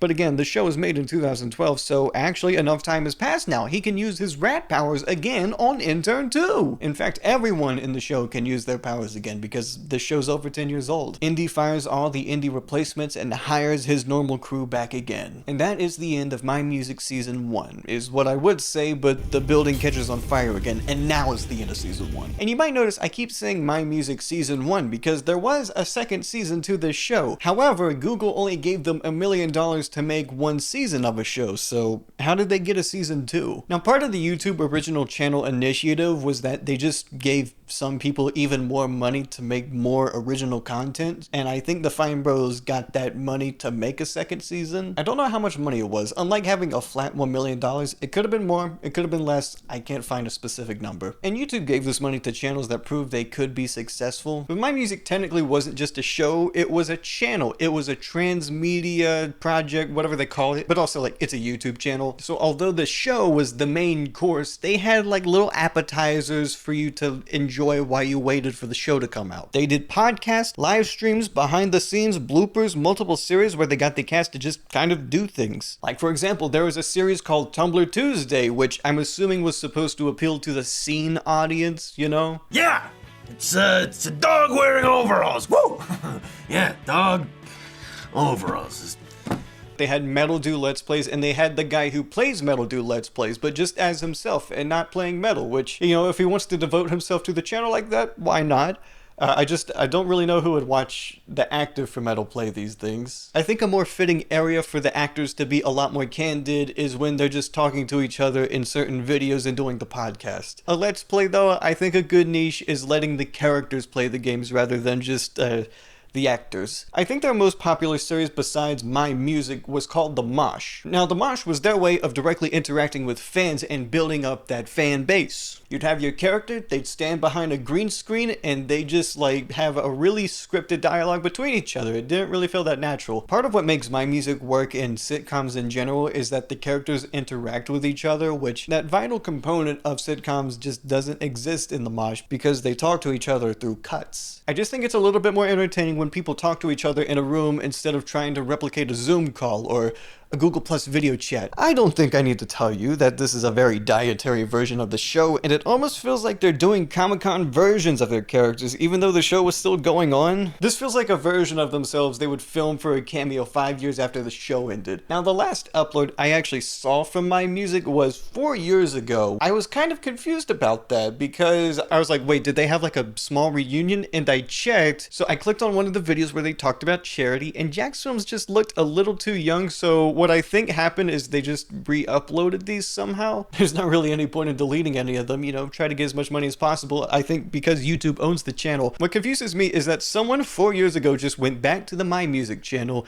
and relisted these two videos, and the channel has died since. As far as I'm concerned, that's the last time MyMusic will ever be touched by another human. I will say, I'm kind of surprised how much Jack Films appeared in these MyMusic things, just because I'd assume he would be busy with his own channel, and he just did this on top of everything else he was doing. I'm a little surprised. Later on, we will be joined by the amazingly funny improv group, Masterpiece Theater. You talking about how I peed on you? You're still peeing on. Stop peeing. Sorry. What are you? I've been to 16 Iron Maiden concerts. Nobody's ever peed on me. Thank you so much, you guys, for coming. That was. But I'm also glad he could be the crossover appeal for other people to watch this. You know, he's that YouTuber anchor that Grace Helbig would not be.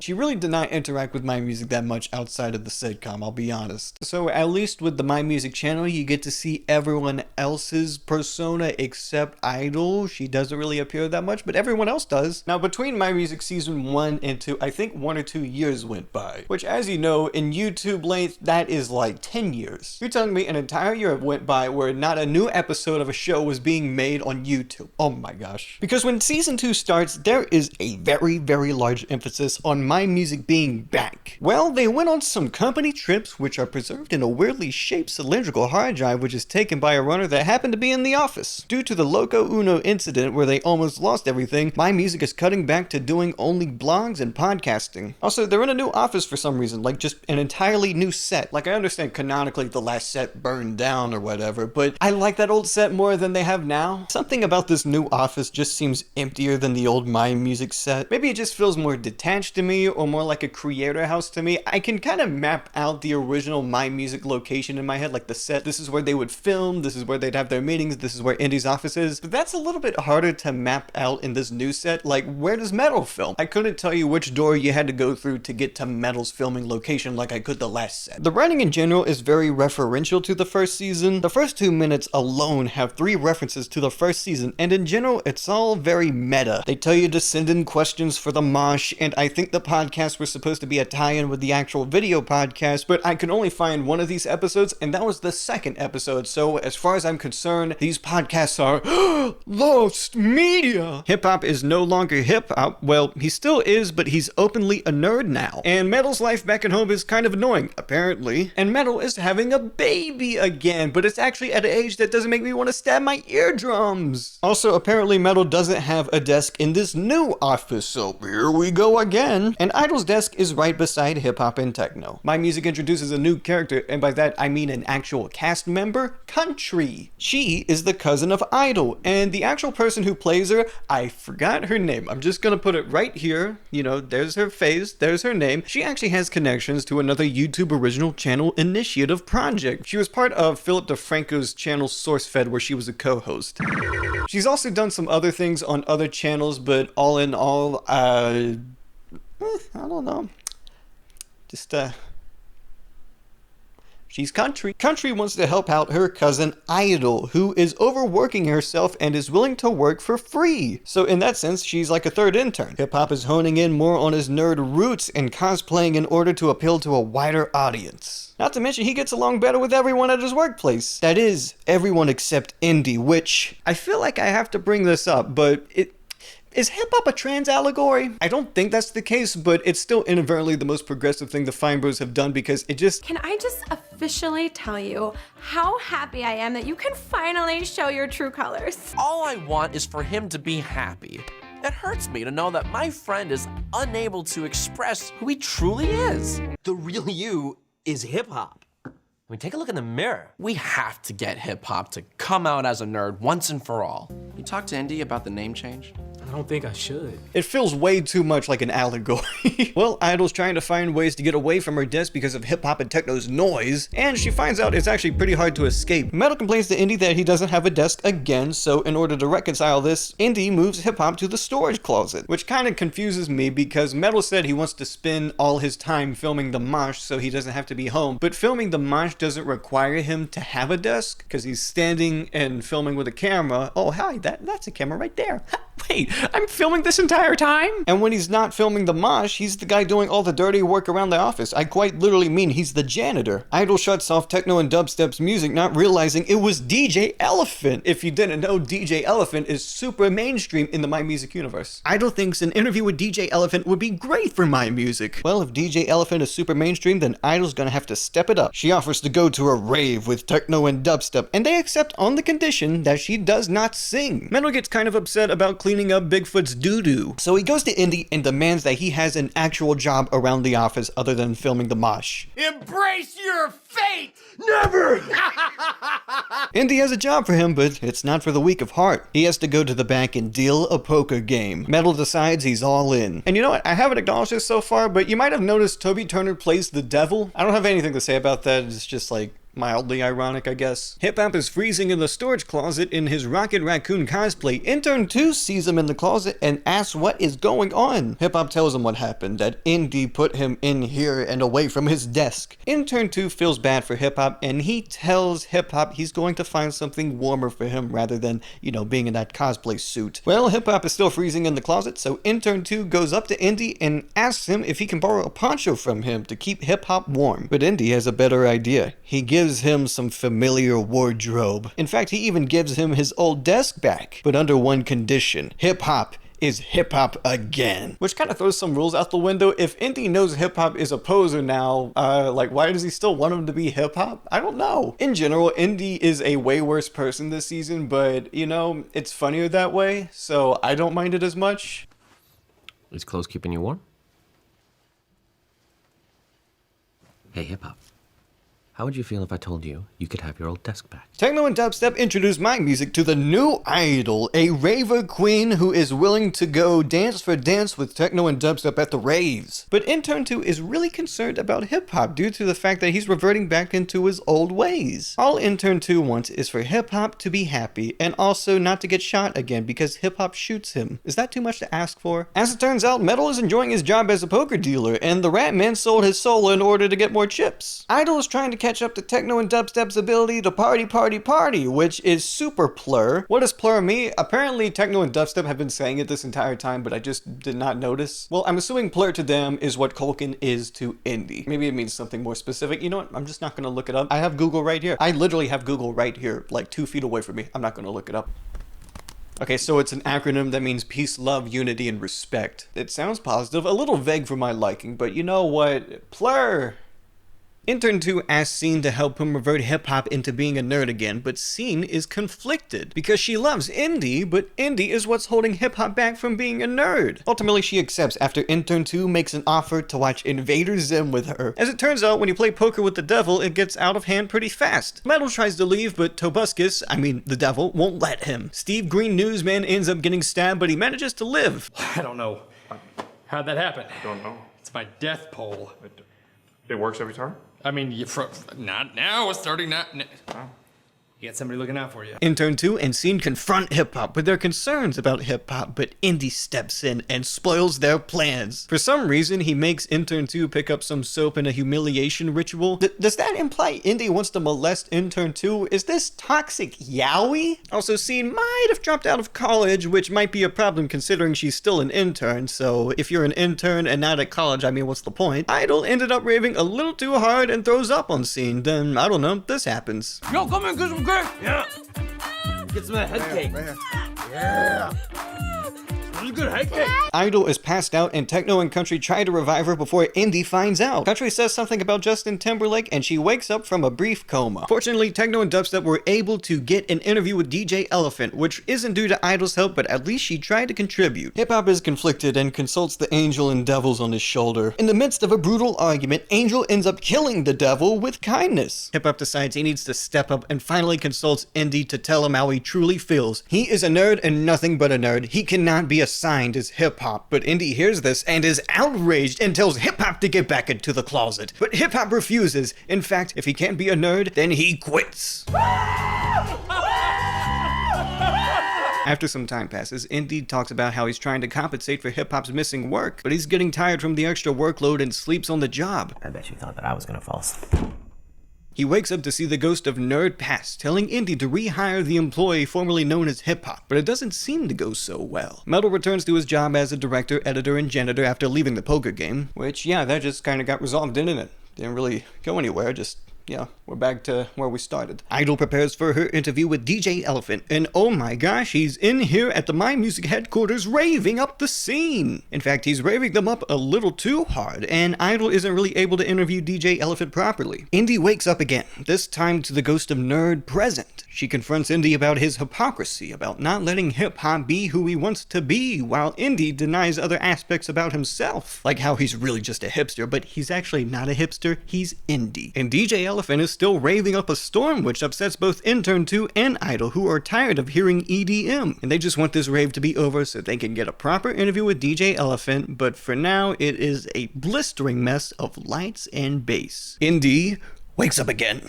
but this time he sees a ghost of himself. He is the ghost of nerd future. Even if nerd culture is all the talk these days, that's not gonna last forever, and soon enough, it will be so uncool that in the future it will become ironic. Indy denies the harsh reality, but he has to make a choice. Does he hire hip-hop again, but at the cost of hip-hop being a nerd? He comes to a decision.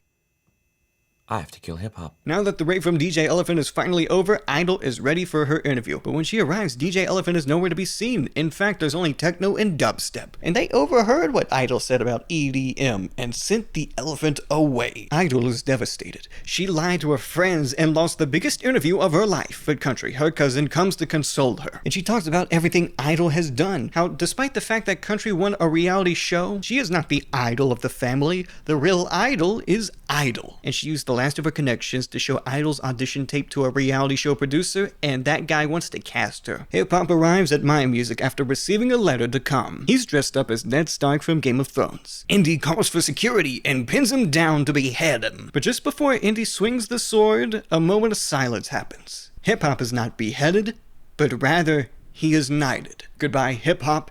Hello, Nerdcore. There already was a character named Nerdcore in the first season. I rap about nerd things. This is the real Nerdcore now. This is the Nerdcore at MyMusic. I actually don't know what counts as Nerdcore music. Let me look up a Nerdcore artist.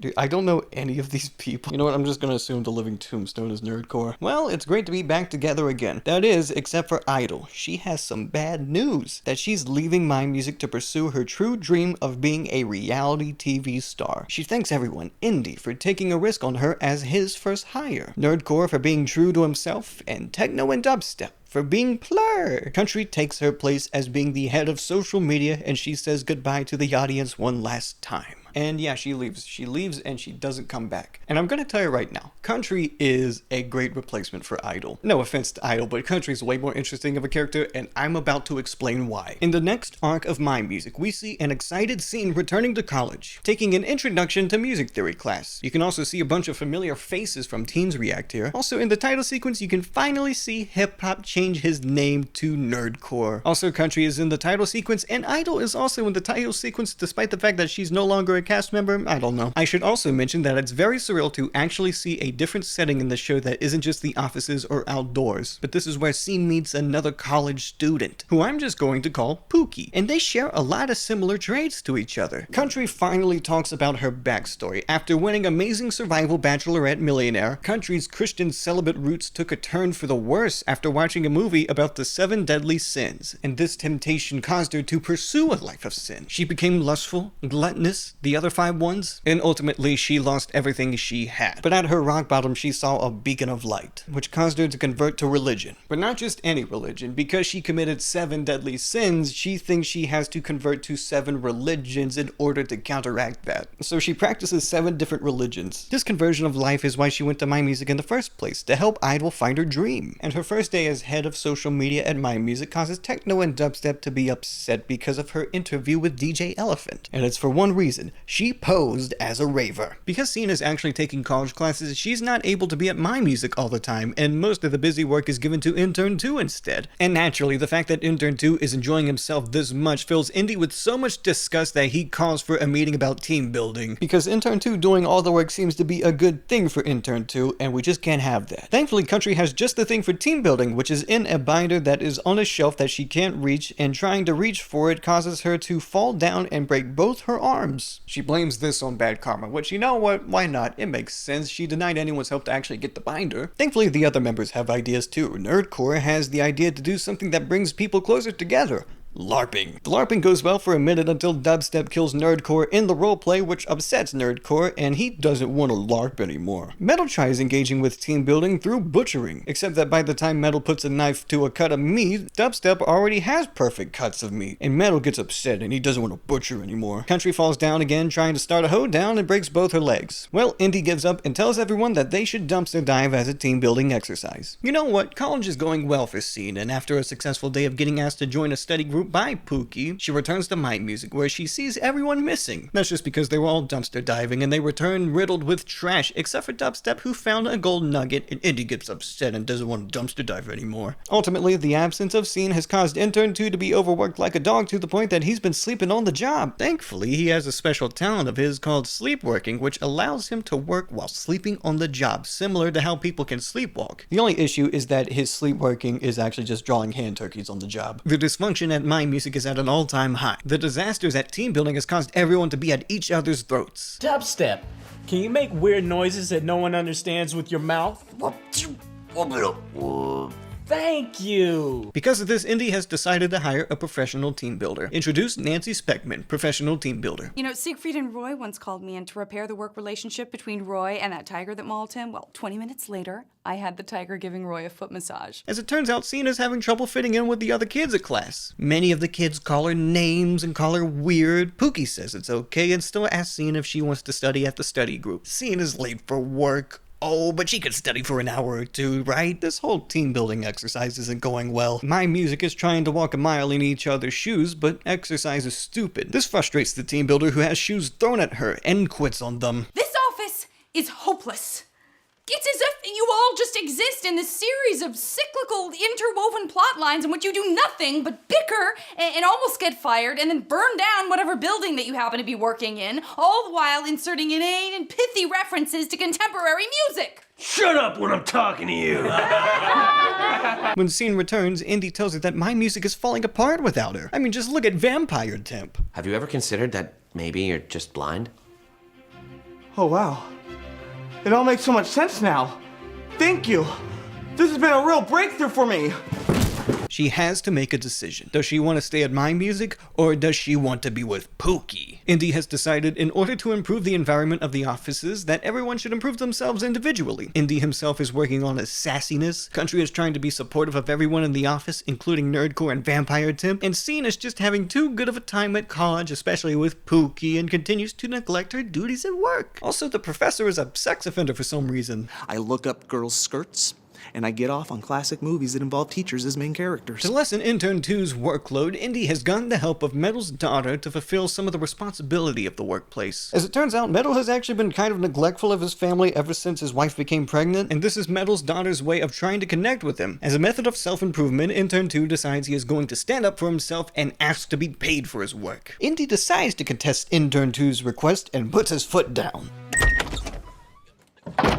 Metal's daughter consults Nerdcore but still uses hip-hop, much to Nerdcore's dismay. After some talking to, Nerdcore agrees, being the Obi-Wan to her Luke Skywalker, or Princess Leia, whatever. Scene shows up to MyMusic late again, but tries to sneak in through camouflage. Indy gives her an ultimatum. Does she go to college to gain more knowledge, or does she stay at MyMusic to be more stupider, I guess? She has to give an answer by tomorrow. Well, MyMusic is working on continuing their improvement towards bettering themselves, but Country breaks her finger bones in the process of high-fiving someone. I mean, fortunately, she does come out unscathed after Metal decides to throw Country out of her chair. Why did Metal become an asshole all of a sudden? What the fuck happened? He doesn't have that much time to say anything, and he's just a jerk to everyone. I mean, he wasn't even this bad in the season premiere of season 2. Like, what actually happened to make him so jerk-like? Well, Indy's decided to do some social challenges around the offices to see just how much everyone has been improving around the office. And he got this idea from the MyMusic subreddit Q&A. The first challenge includes chugging a gallon of milk, but no one throws up. The next exercise is a salt and ice challenge. Then the cinnamon challenge. But then another idea arises. What if they work together for a good cause like charity? Now, Country proposed this idea, but Indy steals it right in front of her face, and that's just kind of pissing her off, and she breaks her nose when she sneezes. Scene comes to Pookie with some hard-hitting news, that she's dropping out of college to pursue MyMusic. But Pookie says she can't, that she's the best part about that class. In fact, he says his real feelings to her, that he wants to be her boyfriend, but she just doesn't know what to do and runs away. Scene returns to MyMusic sad and mopey. Country tries to console her and asks her what's going on. Scene tells her what's going on, that she has to make up her mind about MyMusic or college because of a boyfriend. Country tells her to not make the same mistakes that she made, to drop everything to be a star. Also, she breaks her finger bones in the process. You're telling me the Fine Bros was actually able to make a character with a backstory and then use that backstory to help develop another character? Wow. You know, I would call this progress, but this was the first thing they made, so it's actually a de-evolution evolution from everything else they made. It's a bittersweet moment. The charity drive is up, which is pretty sweet, and Scene seems to be taking the brunt of the bitter right now. As it turns out, the charity drive was a success, and Country breaks her vertebrae in celebration. Nerdcore feels pretty charitable too, and talks to Metal's daughter and says that he decided he won't force her to be Princess Leia if she doesn't want to be Princess Leia, and she still gets to do cello lessons. However, Metal's daughter is busy talking to Fruit Dad and lashes out through said Fruit Dad. She starts yelling at hip-hop, and Nerdcore tells her it's Nerdcore now, and that if she can't accept him for who he is, then forget the cello lessons. Pookie comes to MyMusic from an anonymous phone call and tells Scene that she shouldn't give up on her education. Country has a mental breakdown after all the unfortunate stuff happening to her, and Metal's daughter comes to Nerdcore with an apology, that she realizes since there's a new baby coming in the Metal family, she has to learn how to share being the center of attention and not push people away, or else she might not receive any love. Techno and Dubstep come to Country with the horrible truth, that they broke Country's legs on purpose in retaliation for the DJ Elephant article, but Country is still upset about Karma treating her this way, and Techno tells her it's because she's a clumsy son of a bitch. Thankfully, Techno and Dubstep have magical healing powers that they can use every 10 years and heal Country with. We can heal a person's injuries once every 10 years. We were saving it in case something ever happened to Avicii, but he seems to be doing just fine.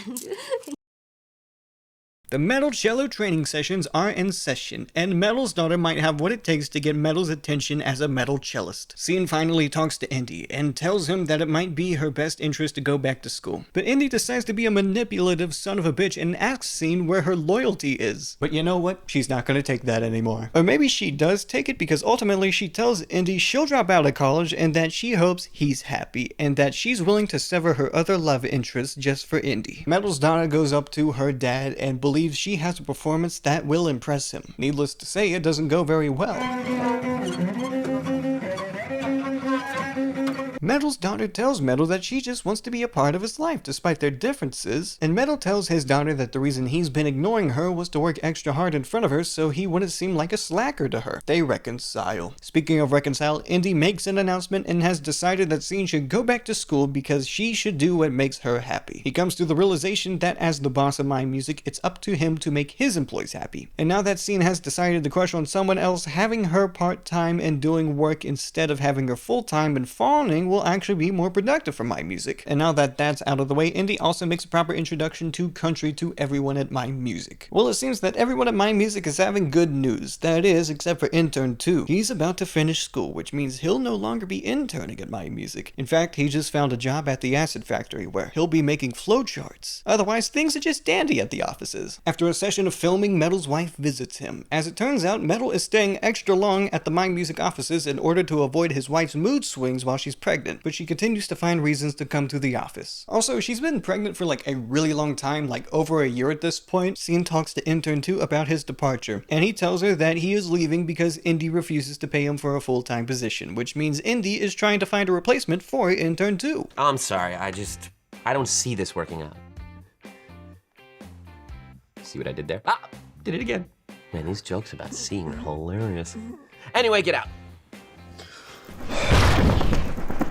The reason Indy wants to do this is so that he can fire Intern 2 before he leaves. Also, they promote the MyMusic Twitter, and you're not gonna believe this, it's inactive, and it's not really worth talking about because it's kind of boring. Actually, now that I think about it, what about the MyMusic subreddit? Well, either the subreddit was replaced or deleted, I'm not really sure, it's just not a thing anymore at least. There's no dedicated subreddit to the MyMusic show, no more at least. While Country is meditating, Scene asks for some relationship advice. Country tells Scene that she shouldn't do anything she isn't comfortable doing, which is pretty good advice considering they made a joke about 3 minutes ago. Pookie shows up to MyMusic to give Scene a present, which is a peanut butter chocolate chip Oreo sprinkled caramel butterscotch rock candy sugar taffy peppermint toffee fudge. Scene loves it. Indy is still struggling to find a proper intern replacement. That is, until... Indy, I want to introduce you to my boyfriend, Jeff.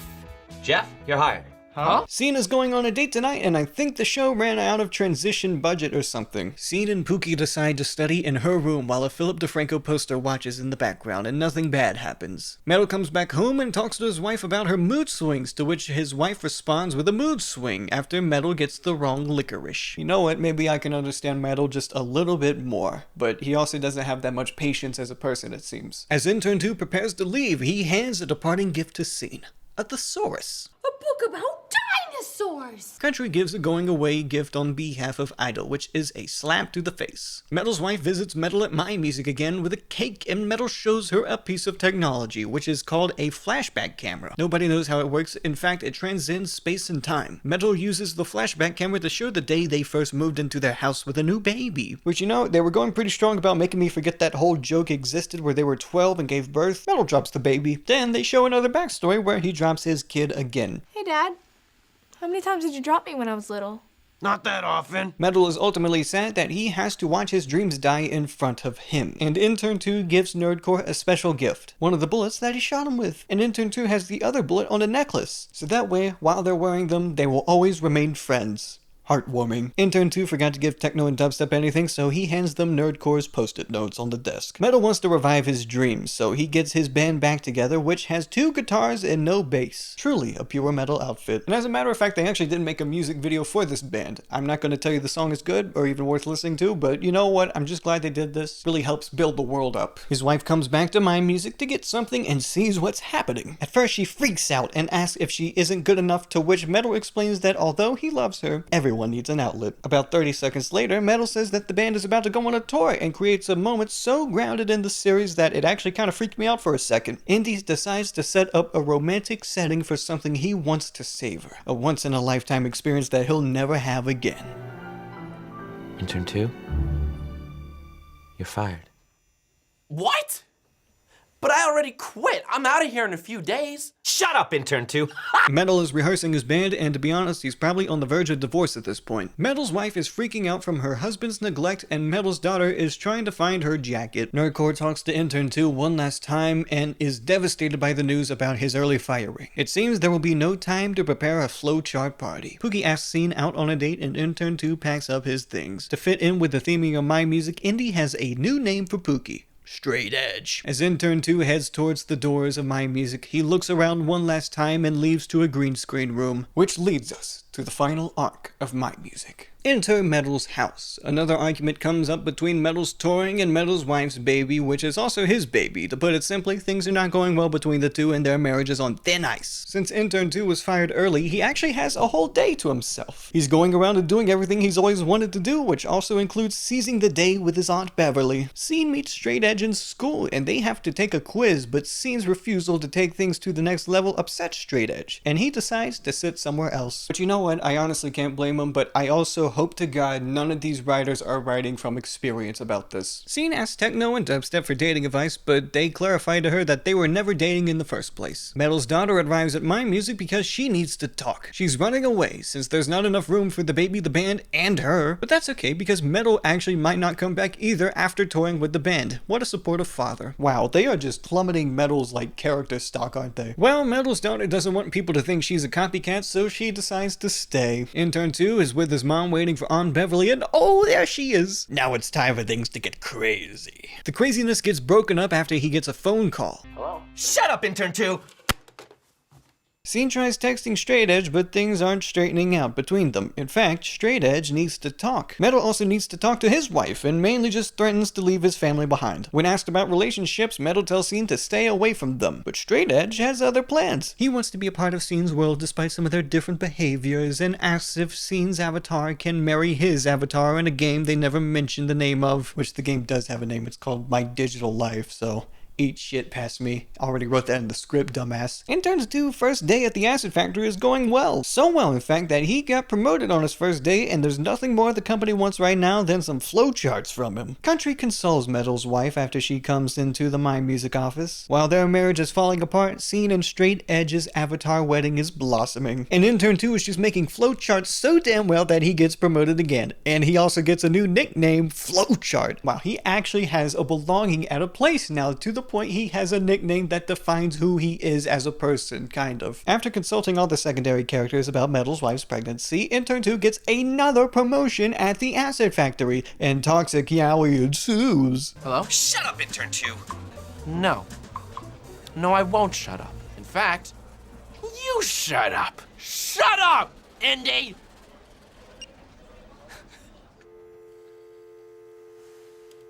Scene tells Country about her recent engagement, and Country is flip-flopping between love and heartbreak since every country song is about one or the other. After being insulted by intern 2, Indy arrives at the acid factory asking for him, or should I say he's asking for flowcharts. Everyone, including Colleen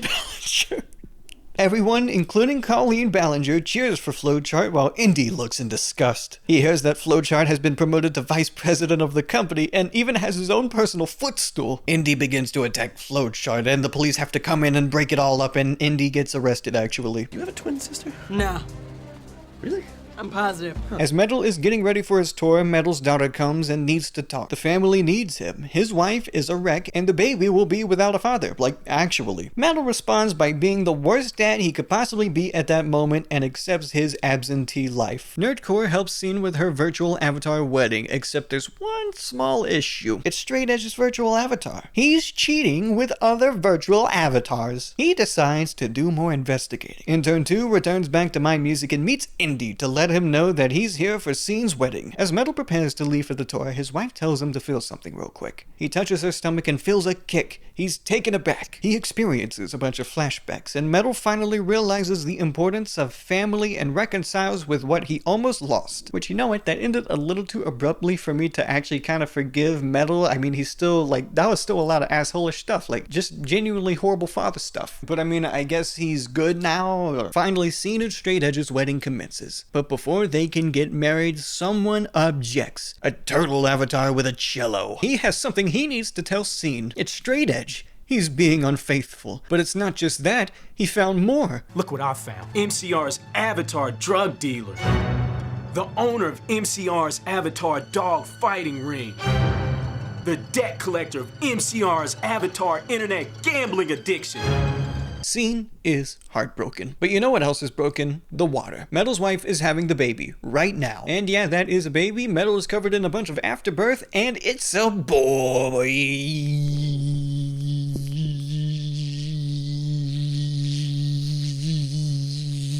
Scene and Straight Edge get into an argument about Straight Edge cheating with his avatar and also not being Straight Edge with his avatar because his avatar does drugs. He says he doesn't do that stuff in real life, but you know what? That doesn't matter because he technically assaults Scene by doing this. To be honest, I'm not really sure why they destroyed Straight Edge's image this fast because he didn't really do anything bad before this point. Like before this arc, I guess he was like a little bland, but he wasn't a bad person or anything. It's only till now he's like horrible. Well, he leaves MyMusic and Scene is heartbroken. Goodbye, Indy.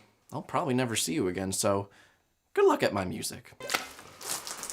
As Intern 2 leaves, he sees Scene crying on the floor and comforts her after what happened with Straight Edge. I mean, he really comforts her. With a kiss. Techno and Dubstep try a similar thing, but don't really feel anything. As we see Intern 2 and Scene deeply kissing each other, we pan over to the MyMusic logo and credits. Intern 2 and Scene never really had any romantic chemistry prior to this. That was just like, that's just how they ended the show. And I'm assuming they knew it was the end of the show based off the way they just capped everything off. Everything ended that abruptly. But you know, the Fine Bros give their things. They talk about transmedia again. But I'll be honest, MyMusic is a show that really grew on me, and I didn't expect it to grow on me the way it did. I went into it expecting another stiff and clunky sitcom from the Fine Bros, and it absolutely still was stiff and clunky, but it compensated greatly in its charm. The more I watched, the more I felt like I genuinely got to know these characters in the show. Which I probably could have said the same for Seeing It if I actually paid for YouTube Premium, but that's not gonna happen anytime soon, and you know, yeah, I liked MyMusic more. I think I would have liked MyMusic more than Seeing It anyways. When I tried to look up what the non-YouTube actors were doing, it was kind of hard to find any information, especially from the actors that played, like, hip-hop. I mean, nerdcore, sorry. I mean, it makes sense considering casting is a tough business and you're happy to just get a role most of the time, but it does make me sad when I see some of these actors never really got any roles in the last few years. As for trying to find the writers, because I was wondering who is able to, like, control the Fine Bros' edgy sense of humor, they haven't really done anything since MyMusic, which is strange. I mean, some of these guys have written for Smosh, some of them College Humor, but as for, like, the last few years, I don't see any credits. MyMusic is a time capsule in one of the best ways possible. It is a relic of early 2010s internet culture, and I couldn't wish for it to be any other way. The way I just became charmed by everything is something that I wasn't expecting, but I'm glad it happened. I'm glad I got to experience a little diamond in the rough, and I genuinely do mean that. But I'd be lying to myself if I said I wasn't extremely engaged with this compared to any other Fine Bros thing, because look at the runtime! Look how much I'm talking about MyMusic compared to everything else. Nothing else is worth talking about about except for MyMusic. So I'll try to wrap this up pretty quickly. In conclusion, the Fine Bros are like very productive people. More than anything, I can appreciate their work ethic a lot, but they had a little too much work ethic and not enough like creativity in anything they did. I think if they weren't writers for their own show and they just focused on like being executive producers, it could have been better. I think they could have had better results for a lot of the shit they did, but that's not what happened. Most of the time they were producer, director, writer, sometimes actor, you know. A lot of these things are either spread way too thin to be anything identifiable, or they're just outright insulting to watch. Like, a lot of these are offensive for the sake of offensive, but they're just like horrible watches. Like, I'm not offended. I'm not even going to be offended on behalf of anyone else. It's so stupid to watch. But when you cut through the crap of all of that, you get something like MyMusic. I do think MyMusic has a legacy, not just in the sense of, oh, this was the predecessor to YouTube Premium, but we actually do kind of see shows now through a creator economy rather than YouTube directly funding creators. And it's not exactly live action sitcoms. I'm thinking more of like Amazing Digital Circus or Has Been Hotel. The idea is just making TV quality stuff on YouTube, and you know, sometimes you do get Amazon picking up Has Been Hotel and having it be a show that's pretty popular. Well, this is the part where I probably stopped talking about MyMusic, at least in the YouTube video format. Like, when am I gonna bring up MyMusic again? I mean, no one's talked about it for years. I don't have anything else to say about it. I'm just kind of giving a call to action that maybe someone will make a similar MyMusic type thing in the future where they try their hands at a sitcom. But of course, with what money, I don't know. Someone can make it. Alright, video over.